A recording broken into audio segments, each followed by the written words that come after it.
All right. All right. Hi, everybody in Meerkat. This is Melissa Reyes, and this is 10 Minutes in Tinseltown. Thank you so much for joining me. We're officially starting in a little bit early, but we're going to get going and have a great discussion. We've got Jeffrey Barnes. He's at Dr. Disneyland on Twitter and now on Blab. And I'm interviewing him today. We're going to be talking about his book, The Wisdom of Walt. It's a leadership lessons from the happiest place on earth. And I love it. At the top, it says success strategies for everyone. So that includes me. I'm so excited. And so we're going to have a great conversation. And if you have any questions for Jeff, do you like Jeff or Jeffrey? I actually prefer Jeff, but we went with Jeffrey A. Barnes on the book. So I've been using that more really for branding, but kind of like Walt wanted to be called Walt, I'd really prefer to just be called Jeff. I gotcha. Okay. Well, I like to be called Melissa, and obviously my, podcast name is Ms. Meliz. That's because Melissa was taken. Sure. But I like to go by Melissa, and I am also Melissa A. Reyes and Melissa Reyes for my book. So I totally get you. So I'm going to call you Jeff, if that's okay. That's great. And okay, so I got to get the music going. Sunny California. Whoops. Let's start that again. Turn this up. Broadcasting live from sunny California, it's 10 Minutes in Tinseltown with Ms. Meliz, a.k.a. Melissa Reyes. And now, from the left corner, your host, Melissa Reyes. Hi, everybody. This is I'm Melissa Reyes, and this is 10 Minutes in Tinseltown. Thank you so much for being here on Blab and Meerkat. And I'm here to welcome Jeff Barnes. He's the author of The Wisdom of Walt. And thank you so much for being here, Jeff. How are you doing? Oh, you're welcome, Melissa. And I'm doing great. I like your opening here in sunny Southern California. The rest of the country is enjoying fall weather, and we get like 97, 98 degrees. So I know. It really is sunny. It is. It's sunny and warm. It's quite warm. It's, I've been, I love it. For me, I love it. I love California weather. So, great place. Yeah, it sure is. So why don't you tell me about yourself? Tell me, don't start talking about the book yet. Let's just talk about you. Sure. Tell me about yourself, Jeff. Well, I live in Riverside, California, about 40 minutes away from Disneyland, and I work at California Baptist University, where I'm Dean of Academic Services, which most people don't really understand what that means. Quite frankly, I have a lot of days where I'm not sure I understand what it means. But really what I do is I provide the resources necessary for students who are in school to be as successful as possible. And so it was at CBU, and it was really in my role and my responsibilities in helping students to be as successful as possible that I realized that a lot of the principles that we were putting in play that were helping students to succeed, follow their dreams, were really in evidence at Disneyland. And other than being successful and coaching and helping other people be successful, Disneyland is my other passion. And what I really, ultimately decided to do was to take what I was seeing at the park and also applying into students and other people's lives, and ultimately marry the two and ended up writing a book about it. Fantastic. And how long ago did you come up with the idea for the book? Well, I've only been at CBU for 4 years, but I've had this idea that the park teaches us how to live our life probably for a couple of decades now. But, like a lot of people with a great idea, I sort of doubted it. I questioned it. I didn't really know how to get started on it. I would think it was great, and then I would get to work, and it wasn't turning out exactly the way that I wanted it to. So it was really sort of start, stop, start, stop, start, stop, off and on for 20 to 25 years. Wow. And then, last fall, I had sort of a major life event which convinced me, either do this or don't. Get serious about it or give up on it already. And we'll talk about that in a couple minutes. Sure, but we got really serious about it. Yeah. And before you know it, here we are, and the book got published, and it's doing great, and we're living the dream. That's amazing. I hear a little feedback. So do you have some headphones or something you can use? I do. Can I run get those? Sure. That'd be great. Hold on. It's much better for me. Does everybody else hear the feedback? Is it just me? Give me a yes. Yeah, I hear feedback in the comments if you do. Now that he walked away, I don't even hear myself anymore. Do you hear me? Maybe it's my new mixer. It's so fun there. What are you guys talking about? Disneyland? We're going to talk so much about Disneyland today, and we're going to talk about what Jeff just said, which I thought was fascinating. I wrote it down, that Disneyland teaches us how to live our lives. So think about that for a minute. How's your own experience being at, do you still hear you hear me? Okay, good.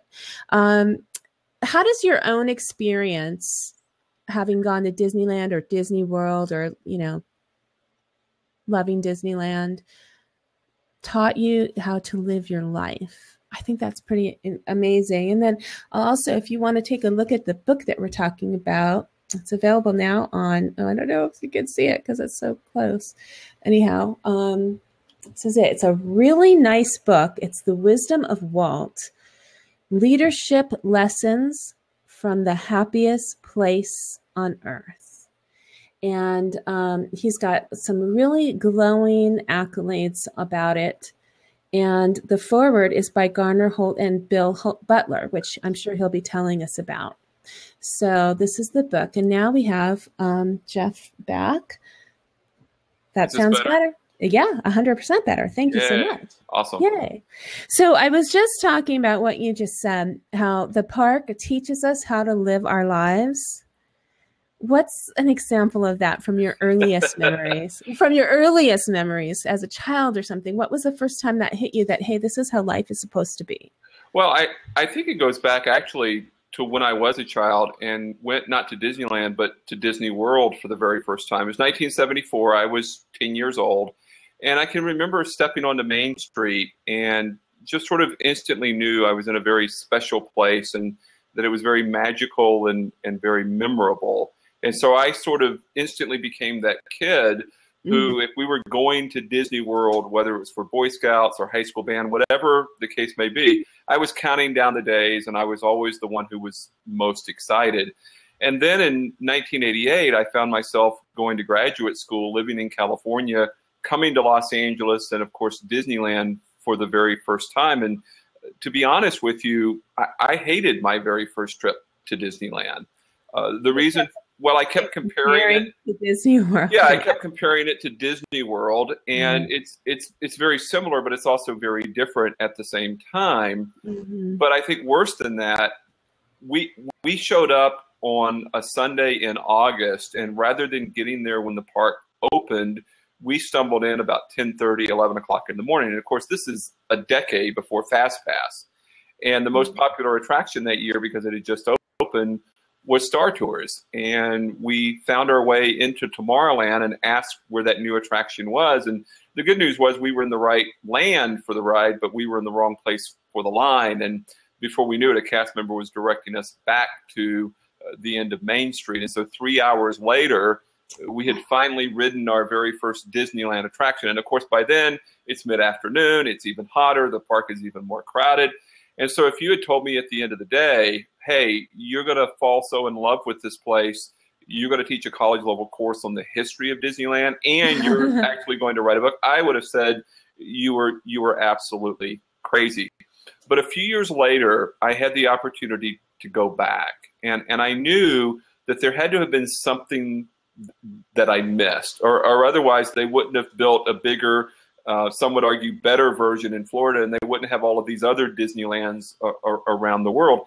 And it was in doing that reading and doing that research that I started to fall in love with the place, starting with the fact that Disneyland exists because of one man's idea. We change our world by changing our thinking.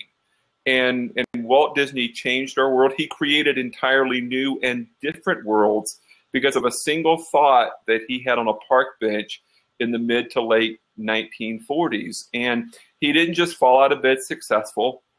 He didn't just wake up one day and speak the words Disneyland and boom, there's this magical little kingdom in the orange groves of Anaheim.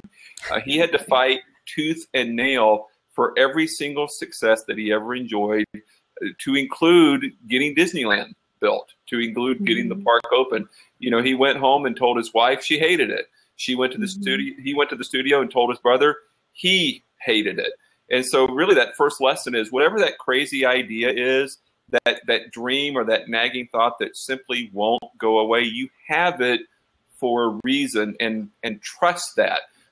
Imagine our world without Disneyland. Imagine if Walt had never gotten up from that park bench, trusted his instinct, and had been willing to see that dream to fruition in spite of all of those obstacles, to include his own wife and his own brother. Right. It was visionary. And wouldn't you say that there was a lot of luck in it? You were telling a great story about how it really took a long time to get it to happen. That's everything, that he had in mind when I saw you at the conference and when we met. Yeah. What was that story you were telling? I mean, that was just, to me, that was a really great story about how, maybe it was Mickey Mouse getting shot down and just, being on his last dime and coming back and whatever, you tell it so great. I love that story. Well, so that was another lesson, right? Yeah. Walt would famously say that, we should never forget that it was all started by a mouse. But the truth of the matter is, Mickey Mouse was not Walt Disney's first success.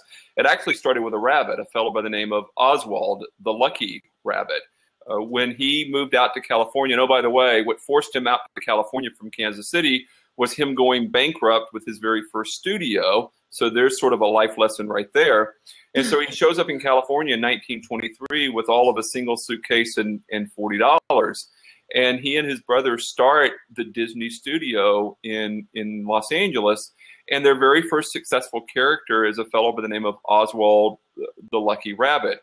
Well, it became so popular and it became so successful that Walt decided with Lily, now his wife, to go back to New York and negotiate a better, bigger distribution deal with a fellow by the name of Charles Mintz and Universal. And by the time they were done negotiating, Walt walked away with nothing, meaning they didn't want to give him more money. And instead of giving him a better contract, they actually took the character away because they owned the rights based on the contract that Walt had signed earlier. And while he was in California, they had actually been, or while he was in New York, they had been in California hiring away the very animators that had helped draw Oswald and had helped make him successful. And so, he got on that train to leave New York to come home to California with nothing. And if he didn't come up with something quick, the entire studio was going to go under. And so it was on that train ride home that he came up with a brand new, and I think we all would argue, an even better character, a little fellow by the name of Mickey Mouse. And so the point to all of that is we're going to have failures. We're going to face obstacles. There are going to be difficulties in every single turn in the adventure that we are on. We have to simply keep pressing forward and believe beyond the shadow of a doubt that whatever this difficulty or obstacle might be, whatever the failure is, it's just going to result in an even bigger and better story somewhere down the road. But we only get down the road by moving forward, and that's what Walt did. Keep pressing forward. I like that. How has that applied to you in your life? Well, I think first of all, life's not easy. And, if it is easy, then I think it's somewhat of a boring story, quite frankly. And so, we all love great stories. It's why we read books. It's why we go to the movies. It's the storytelling elements of Disneyland that I think keeps bringing us back to the park again and again and again. And yet, whenever we face that difficulty, whenever we face that challenge, conflict, which is required in every good character and every great story, whenever we face conflict, we just want to scream and run in the other direction. And what I have learned, and it's taken, unfortunately, a lot of repetitions, what I have learned is rather than screaming and running in the other way and hiding and beating yourself up and telling yourself, well, that was a stupid idea, it's really time to pick up your sword. It's time to slay that dragon. It's time to recognize the bigger the dragon, the better the story, and know that your dream, your goal, that phenomenal idea that simply won't go away, it rests on the other side of that obstacle. It doesn't exist where you've always been, because if it did, you would have accomplished it already. That's great. I take that. That's a huge takeaway for me, because, I've been doing this for about a year and I love doing it. And I keep hearing these little, messages saying to take it to the next level. And I know there's a next level. I know there's something else out there, and I'm going to do it. I don't know what it is yet, but I've got to go around and figure it out. And the only way you're going to know is by moving forward. But if you stop, if you quit, if you give up, you're never going to know. And I think about Walt on that train. I sometimes put myself in his shoes, and if someone had stolen my first successful character, I say this all the time. I would be texting my shrink and on the phone with my attorney, and Walt didn't do that. He trusted his abilities. He hunkered down. He came up with something better. And, we have an entire, theme park built as a result of it. And today, Oswald the Rabbit is back home in Disneyland. And a lot of people don't realize this, but, because Oswald for almost 80 years was owned by Universal, he returned to Disney in 2006 when NBC Universal had won the rights to Sunday Night Football, and they coveted a broadcaster by the name of Al Michaels. And Al Michaels, conveniently enough, then was under contract with ABC, which of course is today owned by Disney. And so the way NBC was able to get Al Michaels was by making a trade. We'll give you Al Michaels. We want Oswald the Lucky Rabbit back. And that's how they did it. Wow. Yeah. I did not know that part. Yeah. So, whenever you're in the park and you see Oswald the Lucky Rabbit, remember that, Walt failed and he made his share of mistakes, but it turned out okay. And whenever you see Al Michaels on Sunday Night Football, remember he was traded for an animated character. Wow. Okay. Well, I know that you're a big football and baseball fan, and I want to talk about that a little bit. But first, I want to take a little break, take a breath, relax for a few seconds. Don't go too far, anybody, because I just wanted to acknowledge the people who are here in the room. So on Meerkat, I wanted to thank Bruce, the Livewire Electric, for coming in, and for Tammy at Vintage Path. I've got Bad Body Laura. I bet you have a great body, Laura. I don't know you, but I'm sure it's great. And Ramon, thank you so much for liking and restreaming. I've got The Reverse Life. Thank you so much for being here and for liking and restreaming. I welcome you all to 10 Minutes in Tinseltown. Melanie from Canada, one of my favorite people. Thank you for being here. And thank you, footballers. Thank you so much for being here on Meerkat today. I appreciate you all coming to see and meet Jeff Barnes. He's the author of The Wisdom of Walt, and it's a fantastic and a hefty book. And it's success strategies for everyone. And I was lucky enough to meet Jeff, and he signed a book for me. And I haven't gotten into it as much as I had hoped by now, but I'm looking forward to some more of those lessons that our leadership lessons from the happiest place on earth, because it is that is, besides Costco, that's my happiest place on earth. And I grew up going to Disneyland in the mid 80s is when I went the most. That's kind of where we hung out with high school friends and stuff. And then, of course, taking my kids there. And the dream was, when we got married, we had kind of a Disney themed wedding, from very subtle Disney thread going through it. And then we went to Disney World for our honeymoon, and we vowed at that time that sometime we'd bring our kids there, and we did, but we wanted to make sure they were all not in strollers so they could be big enough to enjoy and run around. And we did, and it was amazing. So we've done that with them. And so it's a big part of our life, but to be able to apply it to leadership and success is pretty exciting. So in Blab, just as still part of my break, because I got on to talking about my topic, I just want to thank, I have my brother-in-law. You all need to follow Cecil Martin. That's my brother-in-law. He's here for the first time in a long time on Blab. And then I'd like to welcome Tammy. She's in two places at once, on Meerkat and Blab. And Michael Osadchuk, that's you're new to me. I'm going to follow you. Thank you for being here. It looks like you're new on Blab too. Welcome. And thank you for coming. And Ramon is here. He's also in two places at once. And he was just demonstrating how you can give props. So everybody give props to Jeffrey Barnes for being here. And I also thank Bobby for coming and telling a little friend. And who's over here? Linda Barnby. Thank you so much for being here, Linda. I really appreciate it. And in a little bit, we're going to do some questions and answers with Jeffrey Barnes. And right now we're going to talk about one of his favorite passions, and that's his love of football and baseball. So, did you play? No, I don't really have an athletic bone in my body. So, I played baseball when I was a kid. I was unfortunately in a pretty serious accident when I fell about 35 feet out of a tree when I was in fifth grade. So about the age when I would have really gotten into football, I was sort of medically restricted from being able to do that. But I did play baseball poorly, and I played basketball even more poorly. And it's probably good I never quite made it onto the football field.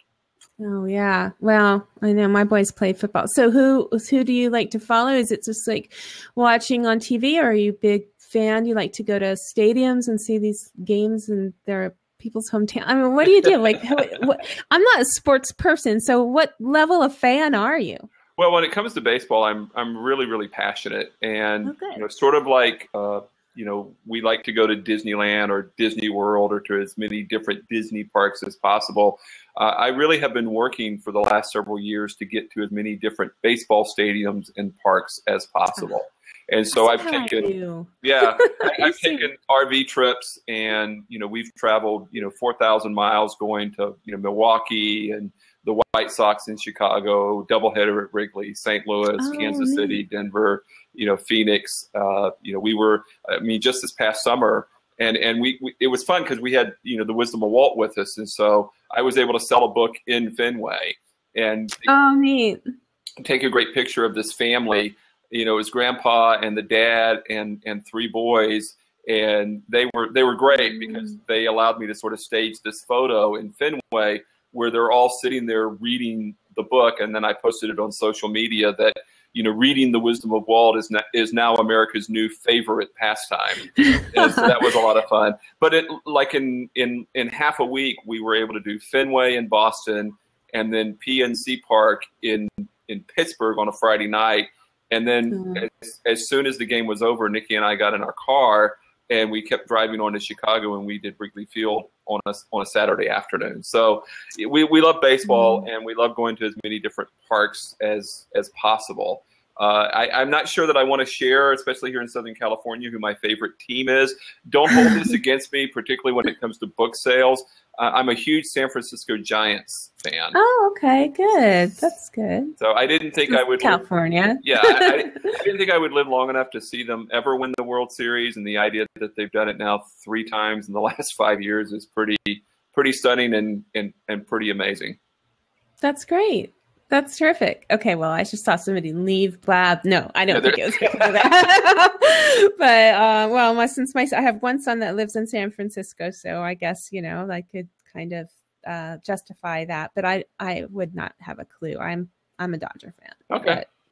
But, I'm a loyalist because I have a Dodgers hat or something. But I could have worn my Oswald ears though. That would have been great. I had if my husband was home, I'd have him come up and bring them. But we have the Oswald ears. But so that's I think that you could get a lot of lessons from that experience of going to the stadiums and being a fan and football fan. What I love about going to see a game in a stadium like that and go to Dodger Stadium is the people and the mentality of cheering together for one, common goal. And I think that that type of community that you build just in the stands, the people around you at the moment, and sharing the experience of seeing something exciting, hopefully happen during the game and eating whatever the theme food is from there. I mean, I can relate that a lot to Disneyland. I mean, do you see that? Like, do you see that everywhere you go, or were you just always focused on Walt Disney's theories? No, I think there are definitely commonalities. So, for example, when we go to a sporting event, first of all, there's this place, and there's a sense of sacredness about what happens there and who goes there and how you behave and how you don't behave. And then within that shared sacred space, there's this sense of commonality and this sense of community. And if you think about Disneyland, the argument has been made, and those of us who live in Southern California, I think, can appreciate this especially, that when it comes to Los Angeles, there's no there. And so as a result, it's been argued that our one shared public square is in fact Disneyland. Now, you could make the same argument for Dodger Stadium, the same argument for Angel Stadium. Of course, the challenge with that is you're going to end up with a rivalry between Dodger fans and Angel fans. Right. But the one experience that almost all of us share in common in Southern California is we have been to Disneyland. We have a love for Disneyland. And, we can talk favorite attractions. We can talk churros. We can talk cast members. And we all of a sudden now speak the same language. And so, sports does that. And the only experience that I've ever had that can transcend it even above sports is a place like Disneyland. Yeah. Yeah, there really isn't any place else like it. Now, have you been to the European Euro Disney and the Tokyo Disneyland or any place else? Well, one of the goals that Nikki, my wife, and I have is we want to go to every single Disney park around the world, and we've been fortunate enough. We've been to all of the parks here in America, and then for her 33rd birthday, we left. We were living in Hawaii at the time. We left Honolulu the night of her 33rd birthday, December 18th, and landed, about 22 and a half hours later. It was really a day and a half when you factor in the time difference in Paris. And we spent, 8 days. We spent that Christmas in Paris, and it was really, really, really fun. And, people ask us, okay, so you landed in Paris on a Monday morning after an entire flight. Well, what did you do? Well, the first thing we did was recover from jet lag. Our very first full day in Paris, our very first full day in France and the European continent, we spent, of course, at Disneyland Paris. Very good. And we absolutely loved it. It's great. That's great. That's great. So how about the Disney Vacation Club and Disney cruises and islands, paradise, and all that stuff? The stuff? only other one of those that we've done, when we were living in Hawaii, we actually lived in a community called Ko'olina, which just happens to be where they built Aulani.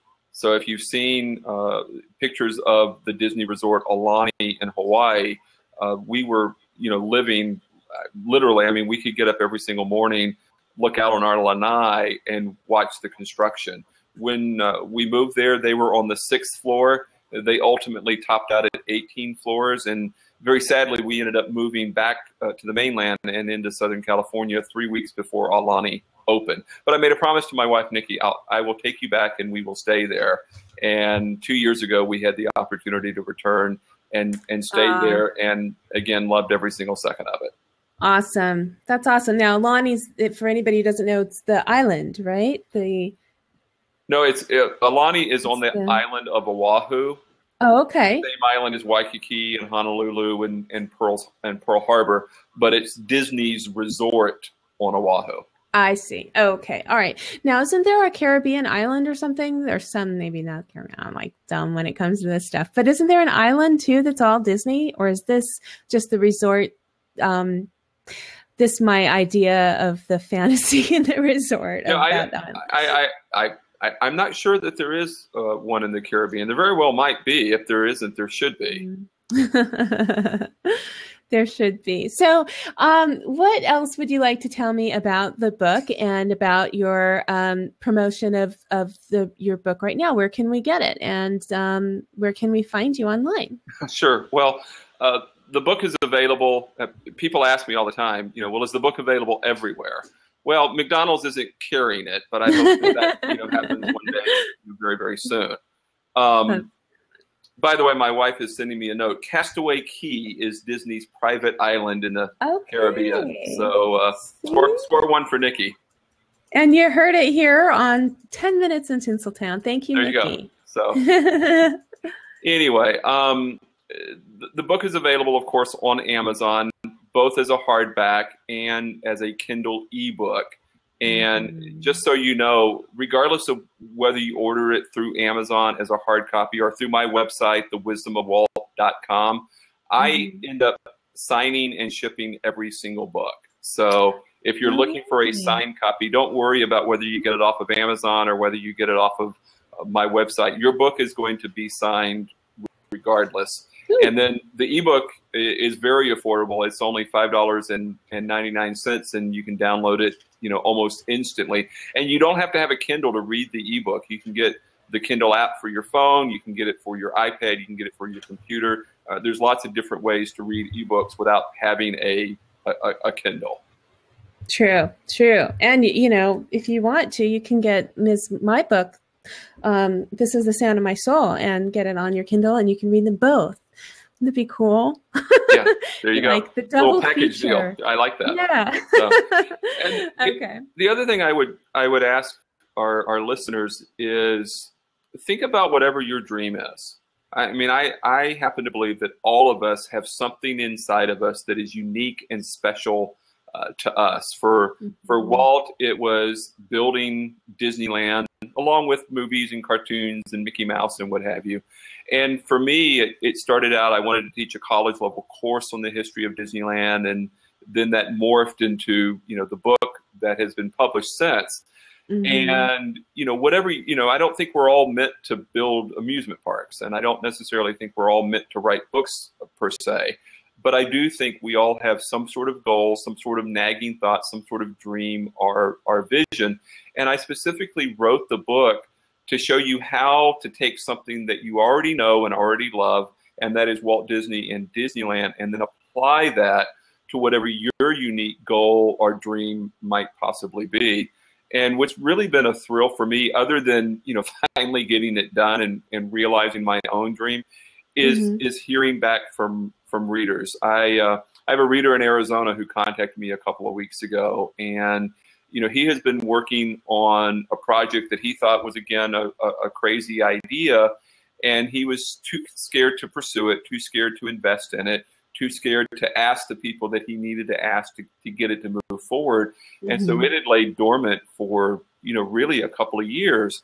And he got about halfway through my book and was inspired enough to say, you know what, I'm meant to do this. And so he took some of the lessons from the book, applied them to his dream, and in less than a week, he was able to accomplish more toward his goal than he had been able to accomplish in the previous 5 years.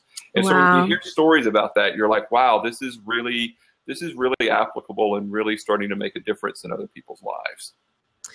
Well, I think that's amazing. And thank you for saying that. But, knowing your story, that the book almost didn't get written or published is even more amazing. Can you tell us about what happened and how that all came about? And Sure. how are you doing now?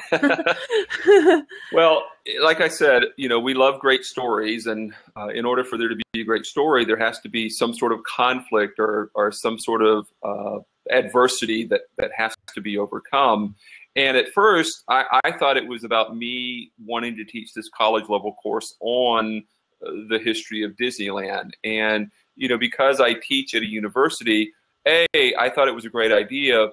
But then I also realized, okay, most of my fellow faculty are going to want to laugh me off of campus for pitching a quote unquote Mickey Mouse idea that is a college level course on the history of Disneyland.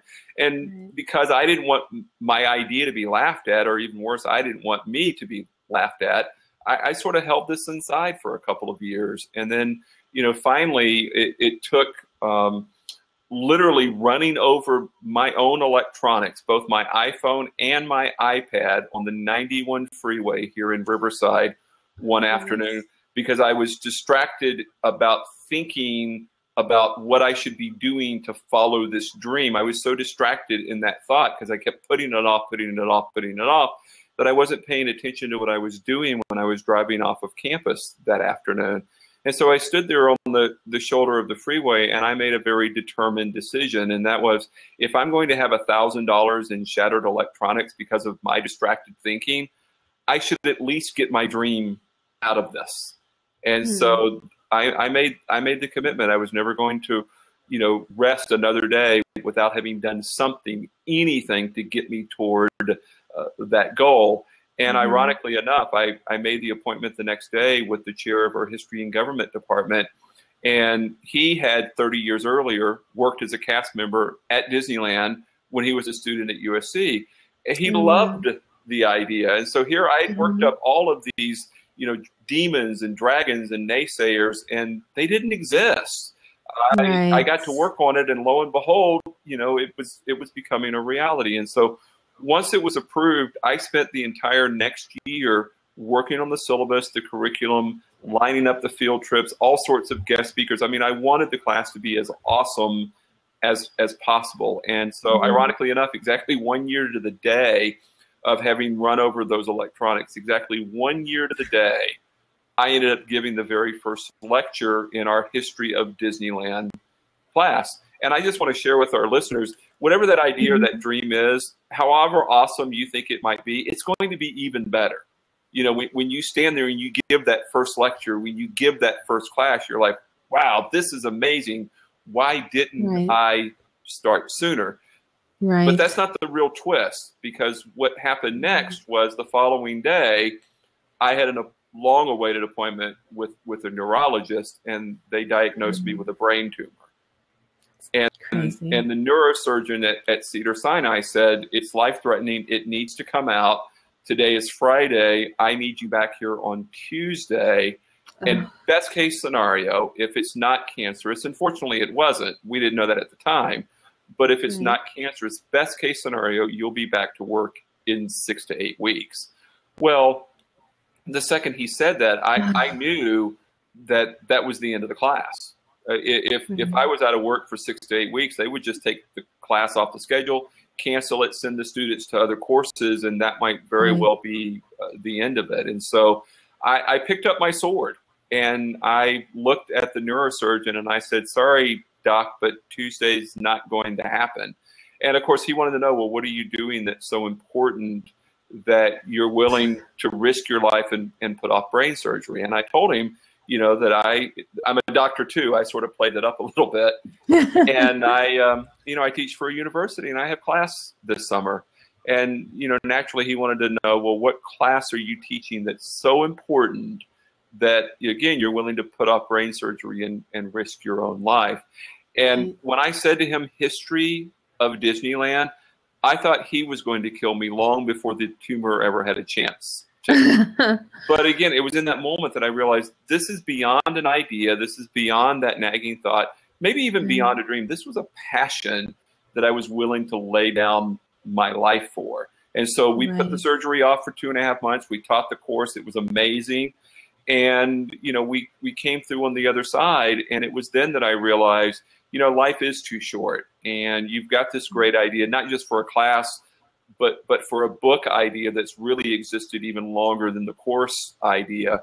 And so that's when I got genuinely serious about, hey, if you can turn this into a class, why don't you write the book already? You're not going to be around for forever. And if you think about the way in which we read stories, characters inevitably not only face conflict and face adversity, there's always some sort of inciting event that forces them into action, that forces them on the path of adventure. And for me, I thought it was running over my electronics, but I look back on that and realized that was actually sort of a subplot.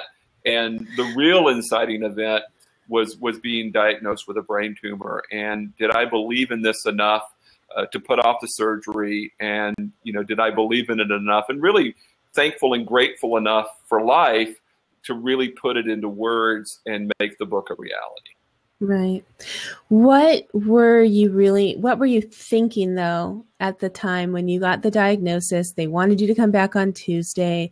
I mean, were you thinking you were going to not make it and you had to do this class and that became more important? Or, I mean, what were you thinking really? I mean, how did you convince the doctor to wait? And was he thinking that we were really crazy? Well, I think, first of all, I never convinced the doctor of anything.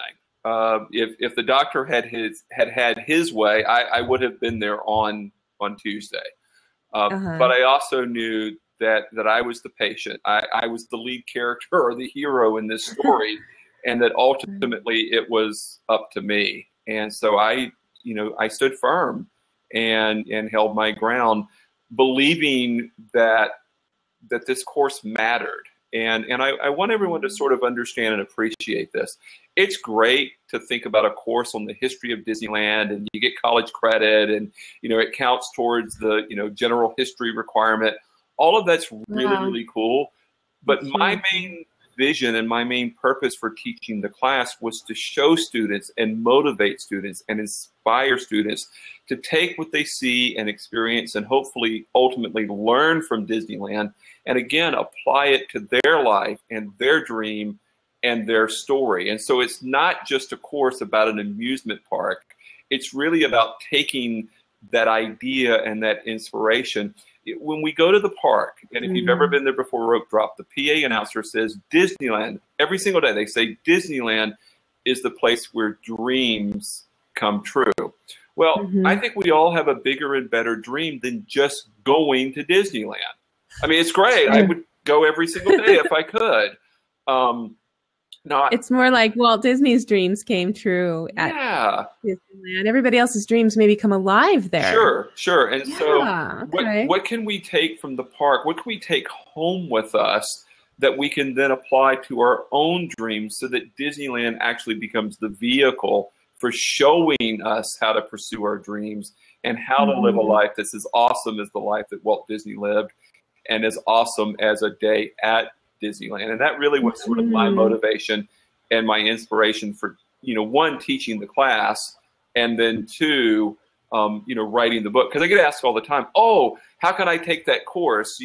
What do I need to do to sign up? Well, unfortunately, we can't have more than 25 students because of the field trips, and not just the trip to Disneyland, but specifically, we actually go to Garner Holt Productions in Santa Bernardino, and only so many students can traipse through there at a single time. And so writing the book was really a way of getting what I think is the best course material in terms of that inspiration and motivation. It was really the best vehicle for getting that into the hands of as many people as possible. Okay, so the principles and subject that you taught is you could find in the book, is what you're saying? Yes. Okay. And then let me go back a little bit. When you first taught that first class, when you had been diagnosed with a brain tumor, did you tell your students? Yes. And the main reason that I told them was because the doctor warned me, he said, I think you'll live long enough to have the surgery, but you're not going to have a very fun summer. And so, the idea of, being in class twice a week, 2 hours at a time, and then putting together 2 field trips to Disneyland and a field trip to Garner Holt, And, you know, the challenge with my particular diagnosis, the good news is, again, it wasn't cancerous, but the bad news was it was a tumor that was, quote unquote, floating.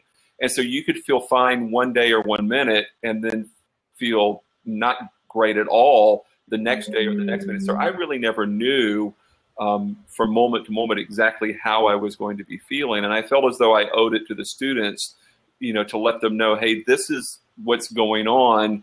We're going to soldier through, but if I'm not 100%, here's why. And, you know, we were able to get through everything, I think, really, really, really well. But again, there were no guarantees or no promises, and I just felt like the students needed to have a heads up on that.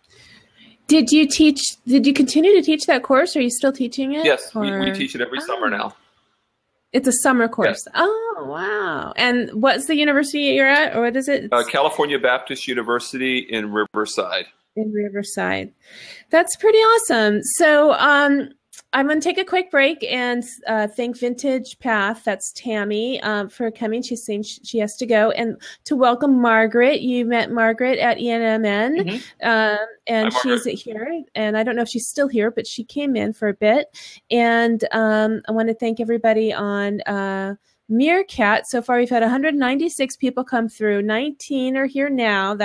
I would love to see more people come in. This is a pretty busy time on live streaming, so there's a lot of choices to make. So thank you for those of you who have stayed, that you've made the choice to stay with 10 Minutes in Tinseltown. And thank you to the people here on Blab. I want to change the topic again, because changing the topic helps me to make more little tweets, and that kind of brings people in and can be a little bit more specific. Because now I'd like to change over and do some Q&A, and a lot of people have left, because you know that's why I like to go on for so long, because people come and go, and then the whole show is interesting for everybody, but everybody who comes in for a little bit has their own bit that they like. A quick question: would it be better if I turned a light on in the background, because it's starting to get a little dark? You know, I think it's time to turn the light on. I know I started with natural light too, so all right, hold on. Not the same thing. Okay, good time. Oops, good times. Okay.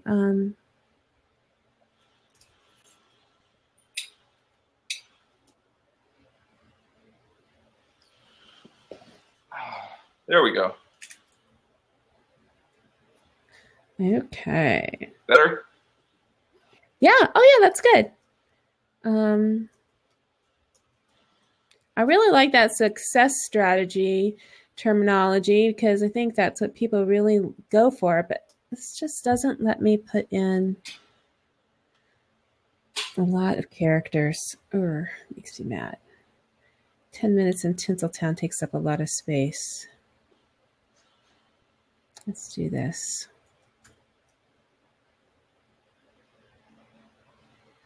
10-minute interview.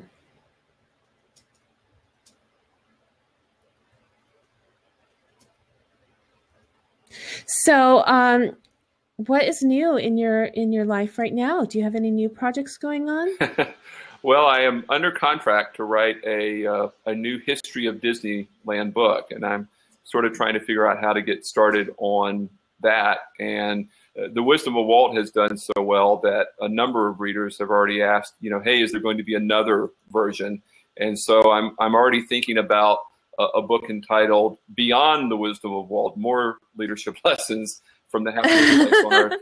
Because there are more Walt stories to be told, there are more Disneyland stories to be told, and there are more success principles that I think, you know, we can learn and that we can, you know, apply. And so both of those two projects have me, you know, really, really intrigued and really, really interested. That's awesome. That's awesome. So, so I was typing while you said that, so I missed part. I have to be perfectly honest. I'm like, what did he just say? So, you know what? I want to switch gears a little bit and talk about the other story that I loved, that when I heard when I met you, was when you talked about meeting your wife. Oh, yes. And it's that's a fairy tale story. I love that. Would you tell that story again? Sure. Let me put it a little bit into context. There's a chapter in the book entitled Detailing Your Destiny. And you know, if you think about it, Disneyland is all about details. And one of my favorite stories about the opening of the park is from the Imagineer John Hinch, who worked really, really closely with Walt. And the very first completed attraction was the old Frontierland stagecoach line. And they actually constructed it at the soundstage in Burbank and then shipped it down to Anaheim. And Walt naturally wanted this stagecoach to be as authentic as possible, all the way down to the leather straps. And it didn't matter what John did, the leather straps were never good enough for Walt. And so finally, John threw up his hands and said, Walt, they are just leather straps.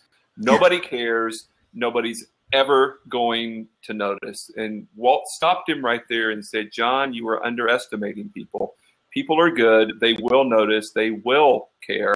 And I believe they're going to keep coming back to Disneyland again and again and again to see and notice something that they've never seen before. And I think we've all had that experience of, we've been to Disneyland X number of times, and yet we keep going back. Part of it's for story, but part of it is also looking for the very details that Walt told John, hey, this matters, and people are going to notice.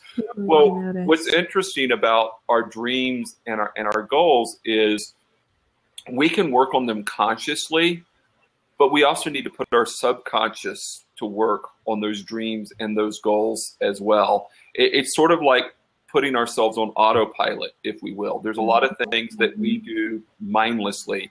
And so there's a trick known as visualization, whereby you absorb all of your senses, whether it's sight, sound, touch, taste, or smell. You absorb all of your senses into whatever your dream, whatever your vision, or whatever your goal might be. And so what I do in that chapter is I take the readers on a little bit of a mini tour of Disneyland, and I get them to smell the vanilla that comes out of the Candy Palace on Main Street that makes us all hungry first thing in the morning, or I have us, touch the petrified tree on the shores of the rivers of America, which is the oldest attraction of the park, 50 to 70 million years old, which actually was an anniversary gift from Walt to Lily in 1956, the year after the park opened. She hated it, and so she hit her hard by donating it, to Disneyland. And so I take the readers on this tour that includes all of our senses, and then I challenge the reader to detail their own dream or their own destiny using each and every one of those senses. Well, what does that have to do with my wife and me? Well, right.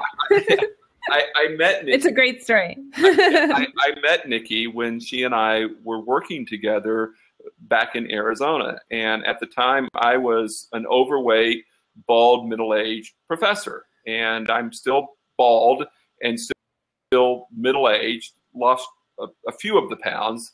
And, when I first met Nikki, she blew me away. But the challenge was she lived in what I like to call Neverland, meaning she was never going to happen. She was clearly out of my league. And so for months and months and months and months and months, I harbored these feelings that she knew absolutely nothing about. And then one day after a staff meeting, she asked if we could talk. And we sat down, and what she said to me was, hey, if I need to quit, or if you need to fire me, I understand. I don't want you to think that I'm a horrible person. And I said to her, well, you don't have to quit. I'm not going to fire you. You're not a horrible person. And then I took it a step further and I said, and neither am I. And she looked at me very confused. And so I repeated myself. And then she said, I have no idea what you're talking about. And it was at that point that I took the biggest risk of my life. And I looked at her and I said, the feeling is mutual. And she had no idea. I talking in code, or you knew what you were talking. You both were talking about. You just weren't saying it. So she said to me, "Well, it would never work." And I'm like, "Well, why wouldn't it work?" And she said, "Because we come from different worlds." And that's pretty funny because it's really true. She and I really, really do come from different worlds. To include, I have this fascination with Walt Disney and Disneyland. She had never even been at that particular point. We come from very, very different worlds. But I said, I have to stop you, because when you said that in the conference, there were gasps in the room. Oh, I know. What? Yeah. She'd never even been to Disneyland? Yeah, it's like finding out, you've married a heathen or something. That's crazy. Sorry, I had to turn that light on. Sure. So I just said, hey, keep an open mind. You never know. And she came back to me about a week later, and she said, okay, I'll play your silly game. Let's say this would work. How do you see this ending? And I told her, you're not ready for the answer to that question. Well, this really bugged her because it was as if I knew and she didn't. And so she pressed me, and I just said, I know how it ends, and you're not ready for it. And so she pressed me even further. And so finally I said, all right, here's the deal. You and I are getting married. We're getting married on a hillside in Sonoyta, Arizona. I'm going to wear a taupe suit, white shirt, striped tie. You're going to wear a brown dress and pearls. Dr. Steve Smith is going to do the ceremony, and I'm going to take you on a honeymoon to Hawaii. And she looked at me and she said, you are out of your mind. And I said, look, hey, I warned you that you weren't ready for this. And then she repeated herself, you are out of your mind. And, you know, I just, look, I'm madly in love with you. I've never been in love with anyone like this before. This is my dream. This is my vision. These are the details that I've put to it. I get that you're not ready for it, but you ask, and that's the answer. And sure enough, 18 months later, we were standing on a hillside in Sonoyta, Arizona, and I wore a taupe suit, white shirt, striped tie. She wore a brown dress, white top. Reverend Steve Smith did the ceremony, and I only missed on one detail. I had said I would take her to Hawaii for our honeymoon, but by that point, we were actually being transferred to move and live in Hawaii. And so we needed a different destination for our honeymoon. And naturally, of course, we went to Disneyland instead.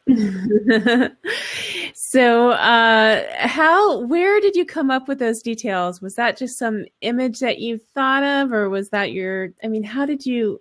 It was the taupe suit. It was an image that came into my mind of, you know, how did Walt come up with Disneyland? You know, how did he come up with, you know, a Main Street and a Frontierland and a Tomorrowland? You know, we have our thoughts, we have our dreams, we have our ideas, and they matter. And I think the more detail we put on to those dreams, the closer we are to realizing them. And, you know, a lot of people will say, you know, man, some people seem to have a sixth sense when it comes to success. Well, that may very well be true, but you need to start using the 5 senses that God has already given you before you expect to have the sixth sense. And so whatever your dream is, what does it look like? What does it sound like? What does it feel like? What is it? You know, all of your senses need to be in play. And when we go to Disneyland, it's sensory overload. And that was very intentional on Walt's part. We need to apply the same sort of sensory overload when it comes to our dreams.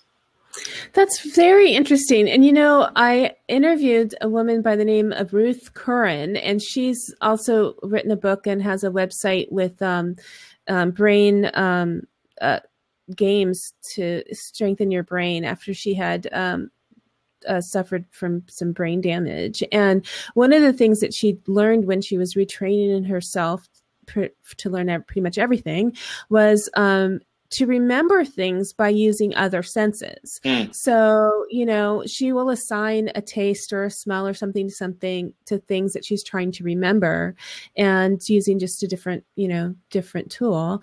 And I thought that was pretty fascinating, you know, and that I can relate that to what you're saying in that just to use all of those senses. And I think that's a really nice thing. And that's in your book too, right? Oh, absolutely. And one of the things I do in each book is because I want the readers to take these lessons and what they're seeing and what they're experiencing when they go to Disneyland. I want them to be able to take that home and apply it to their life and apply it to their dream. And so every single chapter has what I call a souvenir stop, which is the take home portion of that particular chapter.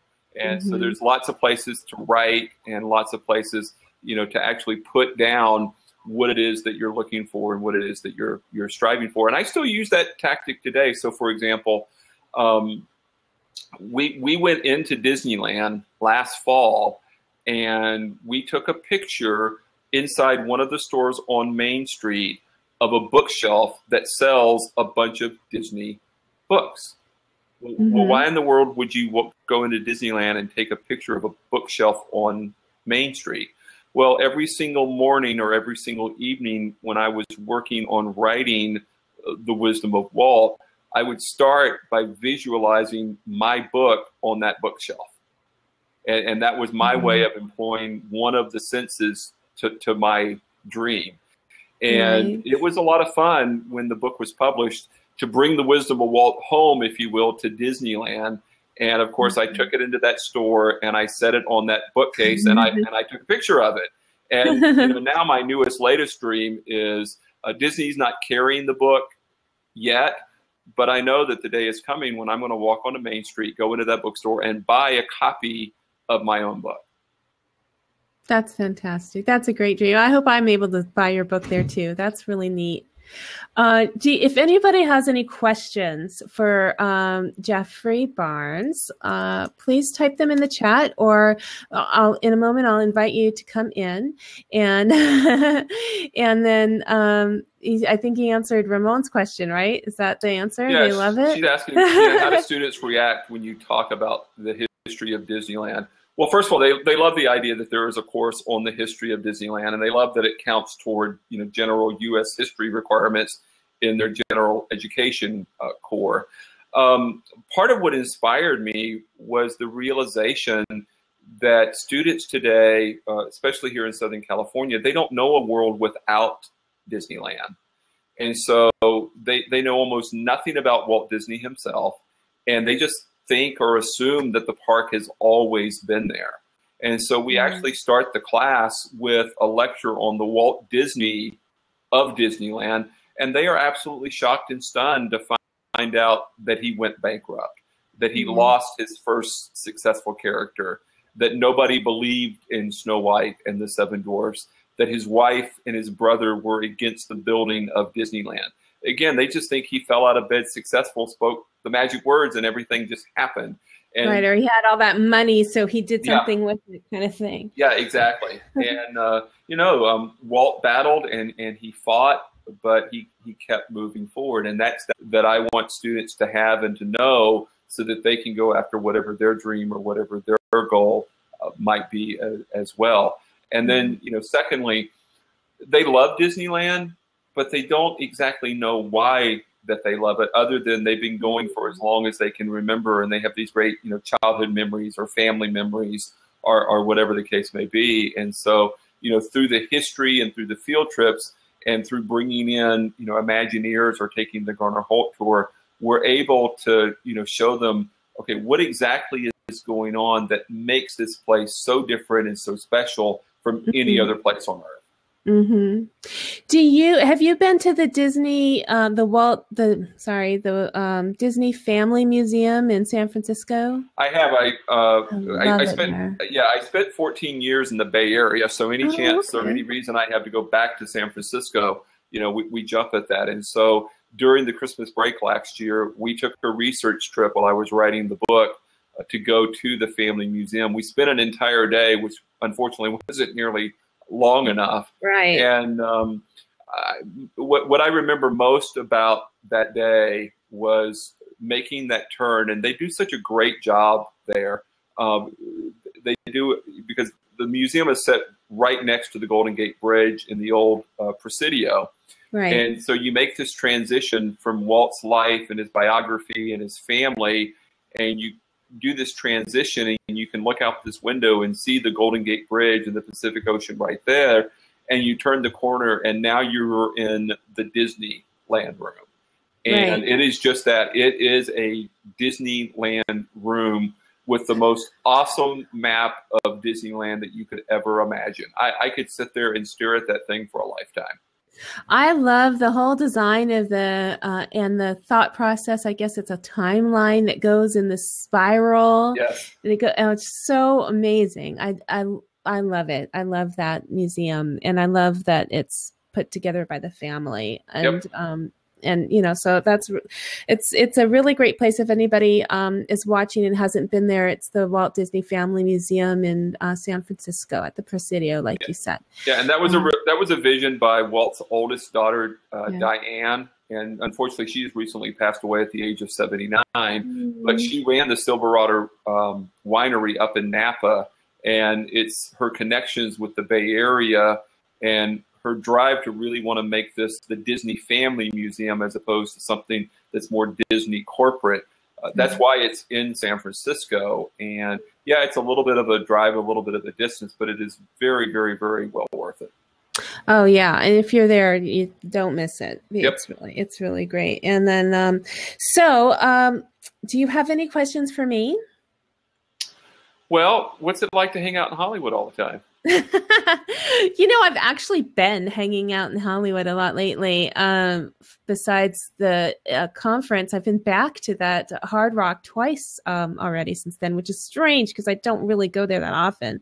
I live in the San Fernando Valley and I work in the North San Fernando Valley, but I've lived here all my life, over 40 years. And so hopping over to Hollywood whenever something comes up it's surreal now that my kids like to go there, but I, went to lots of concerts and restaurants and now I get to cover events. It's a blast.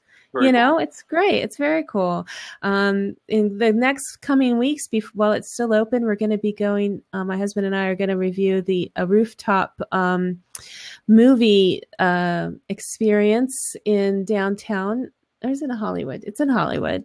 And so I'll have to get more details. And then, thanks to my Hollywood theme, I've met some really wonderful people and I love to have my Tinseltown stories. Next week, I've got David H. Lawrence. He was an actor. He was on Heroes. Yeah. He's going to be my guest next week. And, a couple of other people that I met from the Entertainment New Media Network. Are going to be Genevieve Going's going to come on and Ashley Marie. She was on Cake Wars on the Food Network. So it's kind of fun to be able to interview people who are, somewhat involved in celebrity. But I like interviewing the rock stars, people who have reached a goal or realized a dream like yourself. And I think that you are the type of rock star. You're a total rock star. You're a total superstar because, you set an example and shine a light for others to realize their dream. And you specifically, because that's your topic, but you also have done it. So I appreciate that. That's why I have the show. So it's much more about that. Well, hanging out with you. And I think one of the things I've learned in this journey, because since the book was released, I've gotten to do things that I just never possibly imagined that I would be able to do. I mean, I got to fly to Orlando and do an interview at the Polynesian Resort on the 4th of July and see the fireworks over, Cinderella Castle and, Space Mountain, or, I was at D23 and at the end of the day after, selling, over 250 books, I'm in this ginormous room and everyone's been exited out and it's just me and Ed Asner. And I'm like, how you doing, Ed? And so, it's just one of those things where, you have this idea and you have this dream, but do you have the courage to actually pursue it? And I'm enough of a control freak that I want to sort of control the dream. And then once the dream is realized, control the results of all of that. Well, even in my wildest dreams, I would have never said, okay, so now we get to go to Orlando and watch the 4th of July fireworks, or now we get to sit in a room with just you and Ed Asner at the end of the day. You can't predict that, and you can't you can't control it. But and I write about this in the book, the one thing that we can control is getting started. And so whatever, again, your dream or your idea or that crazy nagging thought might be, don't worry about controlling it. Don't worry about what the end result might be. Don't worry about what is or what isn't. Simply get started, and the rest of it will figure itself out along the way. Well, that is amazing advice. And a lot of times I'll ask my guests questions like, what would you tell your teenage self if you could go back and give yourself advice, or where would you like to travel in time? But you have shared so many wonderful words of wisdom, and that's what your book is about. And I feel like, asking those questions is just going to lead us back to talking about the book. I don't, I just enjoy having this conversation with you, and I appreciate it so much. So now I'd like to open it up to questions to the audience. I know we only have a few people here. here. And if anybody would like to join on Blab, I'm going to open this up too. I've got we have Ramon and Cecil here in the room. I don't know if either one of them would like to be online with us.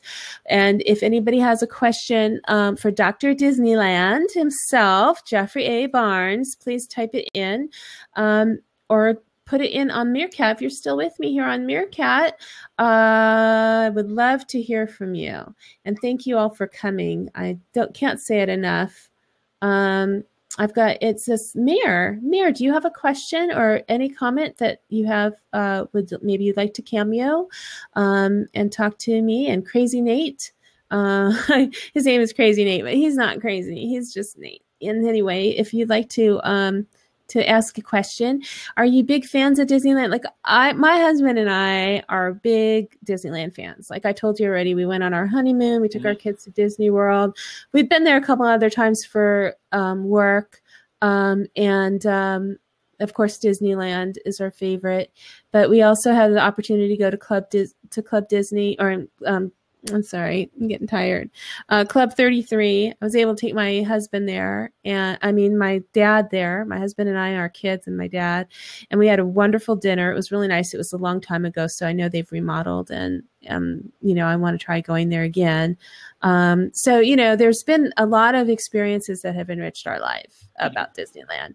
I probably should have come up with some really hard questions for you, but what's the hardest question that you've ever gotten about Disneyland history? What's the most unique or difficult, maybe you had to go find out that you didn't know? Have you ever been stumped? That's a lot of questions there, but you know what I mean. Yeah, I get asked a lot about hidden Mickeys. Oh, and, the truth of the matter is, I don't think there is a hard or fast number in terms of how many there actually are in the park. And it's sort of a moving target because what one person might think is a hidden Mickey, another person might think, okay, well, that isn't really a hidden Mickey, or it's not an intentional hidden Mickey. And hidden Mickeys are interesting. They actually go back to the opening of Epcot in Florida back in 1982. Because originally, Epcot was the first non-Magic Kingdom park that Disney ever built. Mm-hmm. And it was going to be more adult-oriented. So, for example, they were going to sell, alcoholic beverages, and they were going for a little bit of an older demographic. And so initially, Disney did not want any of the characters starting with Mickey Mouse to ever make an appearance in Epcot. Mm-hmm. And the Imagineers who were working on the construction, this really bothered them.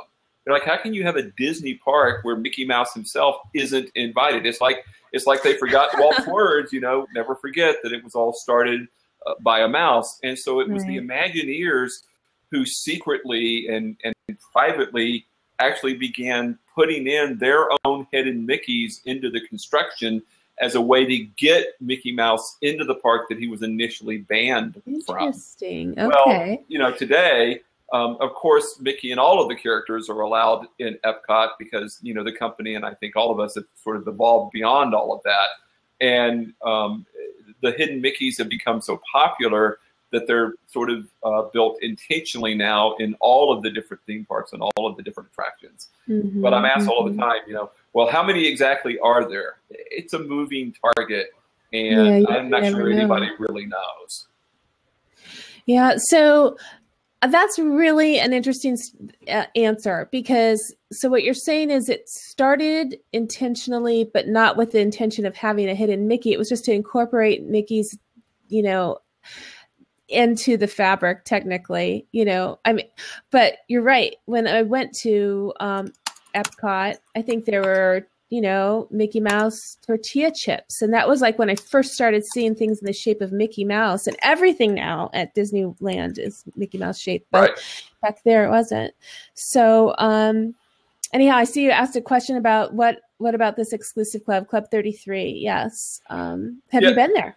I have.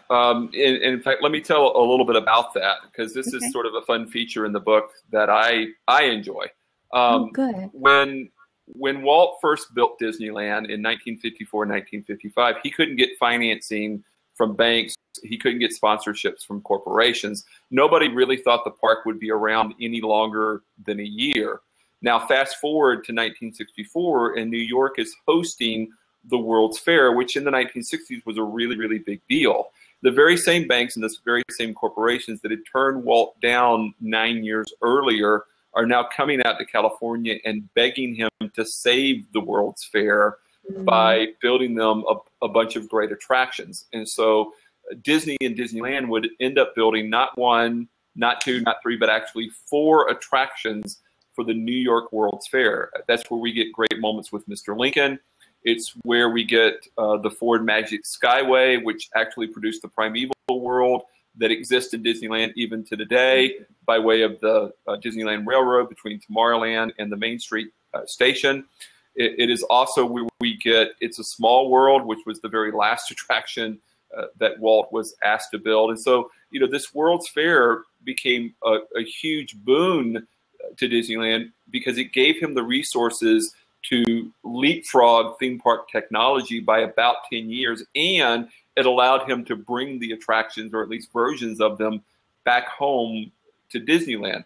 Well, when Walt was on the East Coast at the World's Fair, assisting with all of this, he discovered that a lot of the corporations who were in New York and had sponsorships or had exhibits, they also had VIP areas. And this was something that he had never really thought of before. And so at the very moment that they were working on the World's Fair, they were also taking the profits from Mary Poppins, sinking it back into Disneyland, which is where we get New Orleans Square, and ultimately by Pirates of the Caribbean. And oh, by the way, Pirates of the Caribbean was initially supposed to be a walk-through wax museum, but the technology from It's a Small World gave them the boat idea that ultimately became the Pirates of the Caribbean. And so when they built New Orleans Square, Walt realized, I need my own VIP area like what the corporations have in New York at the World's Fair. Well, unfortunately, Walt died before Pirates of the Caribbean ever opened. He passed away in December of 1966 from lung cancer. Pirates doesn't open until March of 1967. And in fact, his very last public appearance at Disneyland was for the opening of New Orleans Square with the then mayor of New Orleans. And so because of Walt's untimely death, rather than it being a VIP lounge for corporate sponsors, it ended up sort of morphing into this private and exclusive club that we know of today as Club 33. I've been there, not because I'm a member.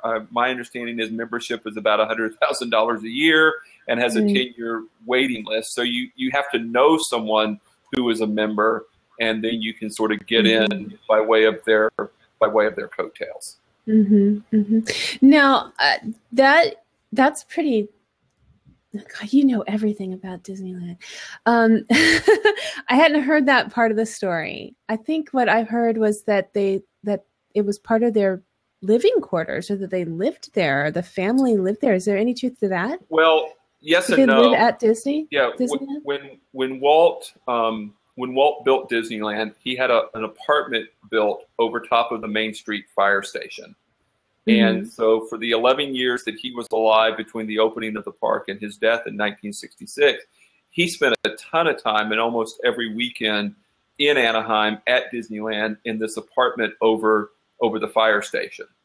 And then right above the Pirates of the Caribbean, in what at one point was the Disney Gallery, and now it's the Disney Suite, the Disney Dream Suite, they built a bigger, grander apartment. Not because Walt wanted something bigger or grander. He really wanted something that could accommodate his grandchildren as well, because they like to come down and stay with Grandpa when he was at Disneyland. And unfortunately, he died before any of that ever had a chance to open. So it is above New Orleans Square, just like Club 33 is, but they don't really share the same area or the same space.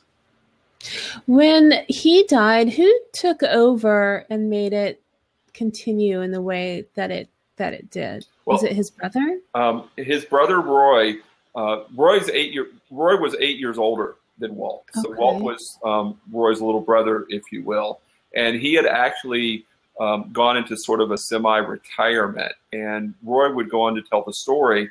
The night before Walt died, he visited him at the hospital at St. Joseph, which is immediately across the street from the studio in Burbank. And what he remembers Walt doing that night was laying in his hospital bed, which the next day would be his very own deathbed. and he was looking up at the ceiling tiles, and they had already purchased the land in Florida, and they hadn't broken ground yet, but Walt was using those ceiling tiles to map out where the theme parks and where Epcot and where all of the roads were ultimately going to go. And so Roy realized that this was sort of Walt's last big, greatest dream. And so when he passed away the next morning, Roy picked up the baton, he picked up that mantle, came out of retirement and said, I'm going to see to it that my brother's final dream is realized. And as a result, he got Disney World open, initially only with the Magic Kingdom, and they would break ground for it in 1967, and it would open in October of 1971, and then Roy himself would pass away 2 months later. Oh my God. Okay, we got another question here. Is there a trap door under Mr. Lincoln? That is a great question, and I know the story there, but I don't really know the answer. So let me explain. When they created Great Moments with Mr. Lincoln for the World's Fair, they worked on it like they did almost all of the Disneyland attractions at the studio in Burbank. And Robert Moses, who was sort of the king of New York, he wasn't the mayor, but he was the king of New York at the time, and he was responsible for the World's Fair. He saw what they were doing with Lincoln, and he said, we have got to have that for the World's Fair. And he actually wanted not just Lincoln, but every U.S. president up to that point. Well, they barely got Lincoln ready in time, let alone this idea that they were going to have this, Hall of Presidents. And of course, ultimately, we get the Hall of Presidents in Liberty Square in what is Walt Disney World today. But they managed to get Lincoln ready just in time, and they put him on a flight for New York to open up at the World's Fair. And they have this big press event, and he's not working at all. I mean, the Imagineers could not figure out for the life of them what was wrong. Some were afraid that he had jet lag from the flying West Coast to East Coast. Another interesting theory, which I think is pretty fascinating, and again, this is because I'm a baseball fan, the very month that the World's Fair opened, it opened on the very same grounds that Shea Stadium is built, and Citi Field, where the Mets play today, is built. Well, Shea Stadium opened the exact same month in 1964, and the Mets had a lot of home games, and so they were concerned that all of the stadium lighting for the Mets night games were causing disruptions in the electrical currency next door at the World's Fair, and that's what was causing Lincoln to not work properly. And so Walt actually had to come out and announce to the press, there isn't going to be a show. He isn't working up to the standards that we require. And this is sort of a lesson that he learned from Disneyland, because those of us who know the story, we celebrate July 17th as Disneyland's birthday. It was anything but a celebration the day the park opened, because anything that could go wrong did go wrong. Like a flop, wasn't it? and the press absolutely skewered Walt. And so he had learned, don't open the show unless the show is ready. And it wasn't ready come time for the World's Fair. It took them 2 weeks. They finally got Lincoln ready.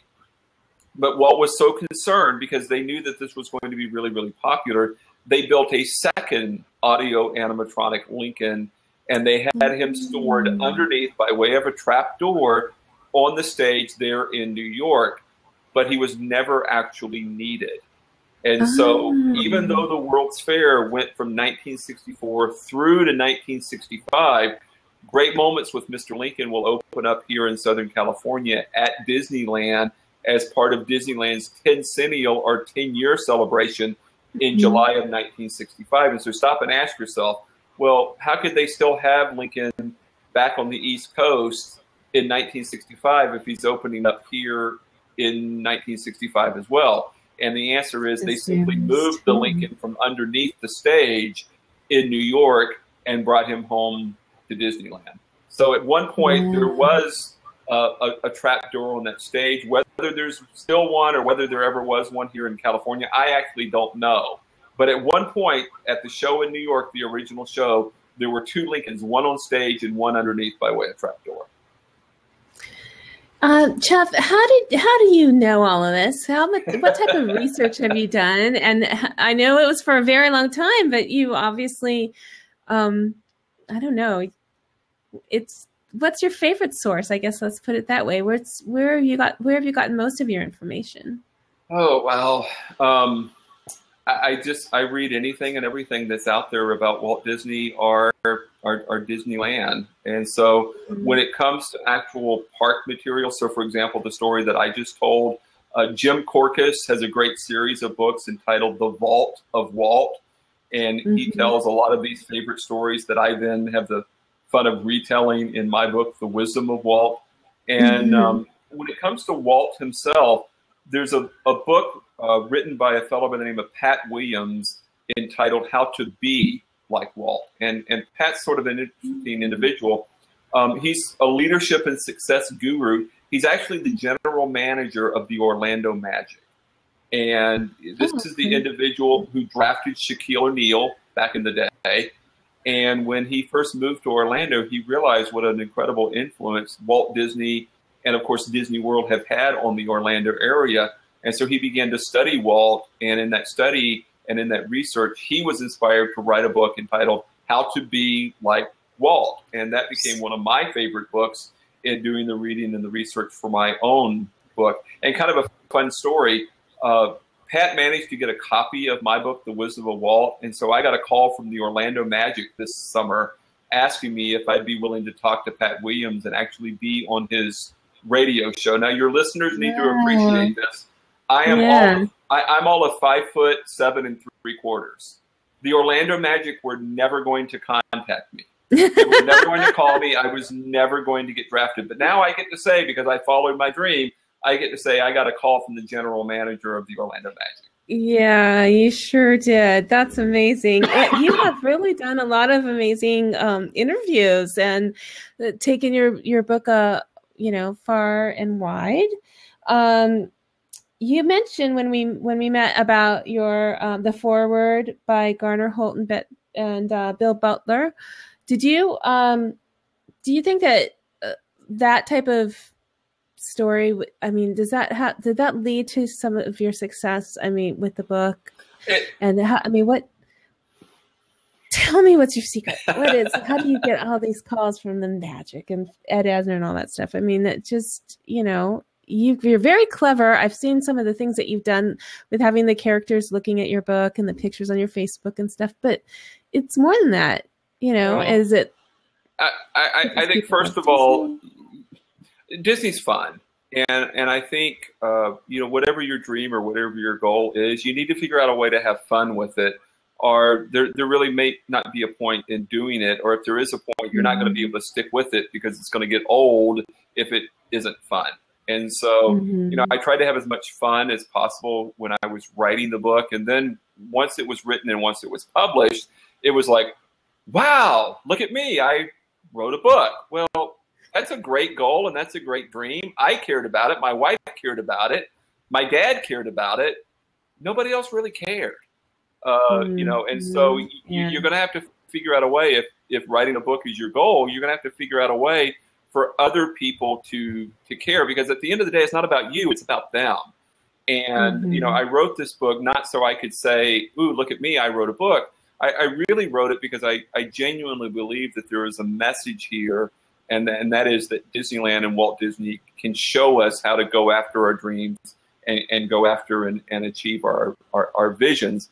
And so I just sort of got into the spirit of what all of this is about. So, for example, Garner Holt is the world's largest maker of audio animatronics. If you've seen the show Fantasmic, they built the ginormous dragon that Mickey slays at the end of the show. If you've been on Radiator Springs Racers in Cars Land, world's largest, or not largest, but most expensive theme park attraction, they built all 12 of the audio animatronics that are in that particular attraction. And so they're located in San Bernardino, which is relatively close to Riverside. And I, fortunately was able to call Bill up one day and say, hey, I'm teaching this class and we would love to have you come in and give a lecture. We would love to have the opportunity to to do a tour of your studio. And Bill was actually jealous. He's like, there was a college course on the history of Disneyland. Where was this class when I was in school? And so the idea that someone who was the creative director at Garner Holt would be jealous of me or my students was simply crazy. But the bottom line is people are just people. And we all have dreams. And if you're willing to ask and you're willing to tie your ask for whatever your dream is, people want to help.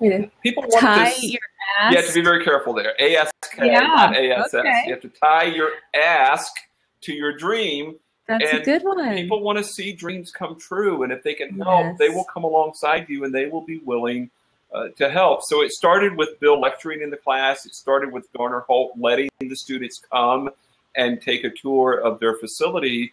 And then when it came time to write the book, I knew that there was only one name or one company that I wanted on the forward, and that was, Garner Holt of Garner Holt Production, and of course his creative director, Bill Butler. And I get asked all the time, well, how did you get them to write the forward?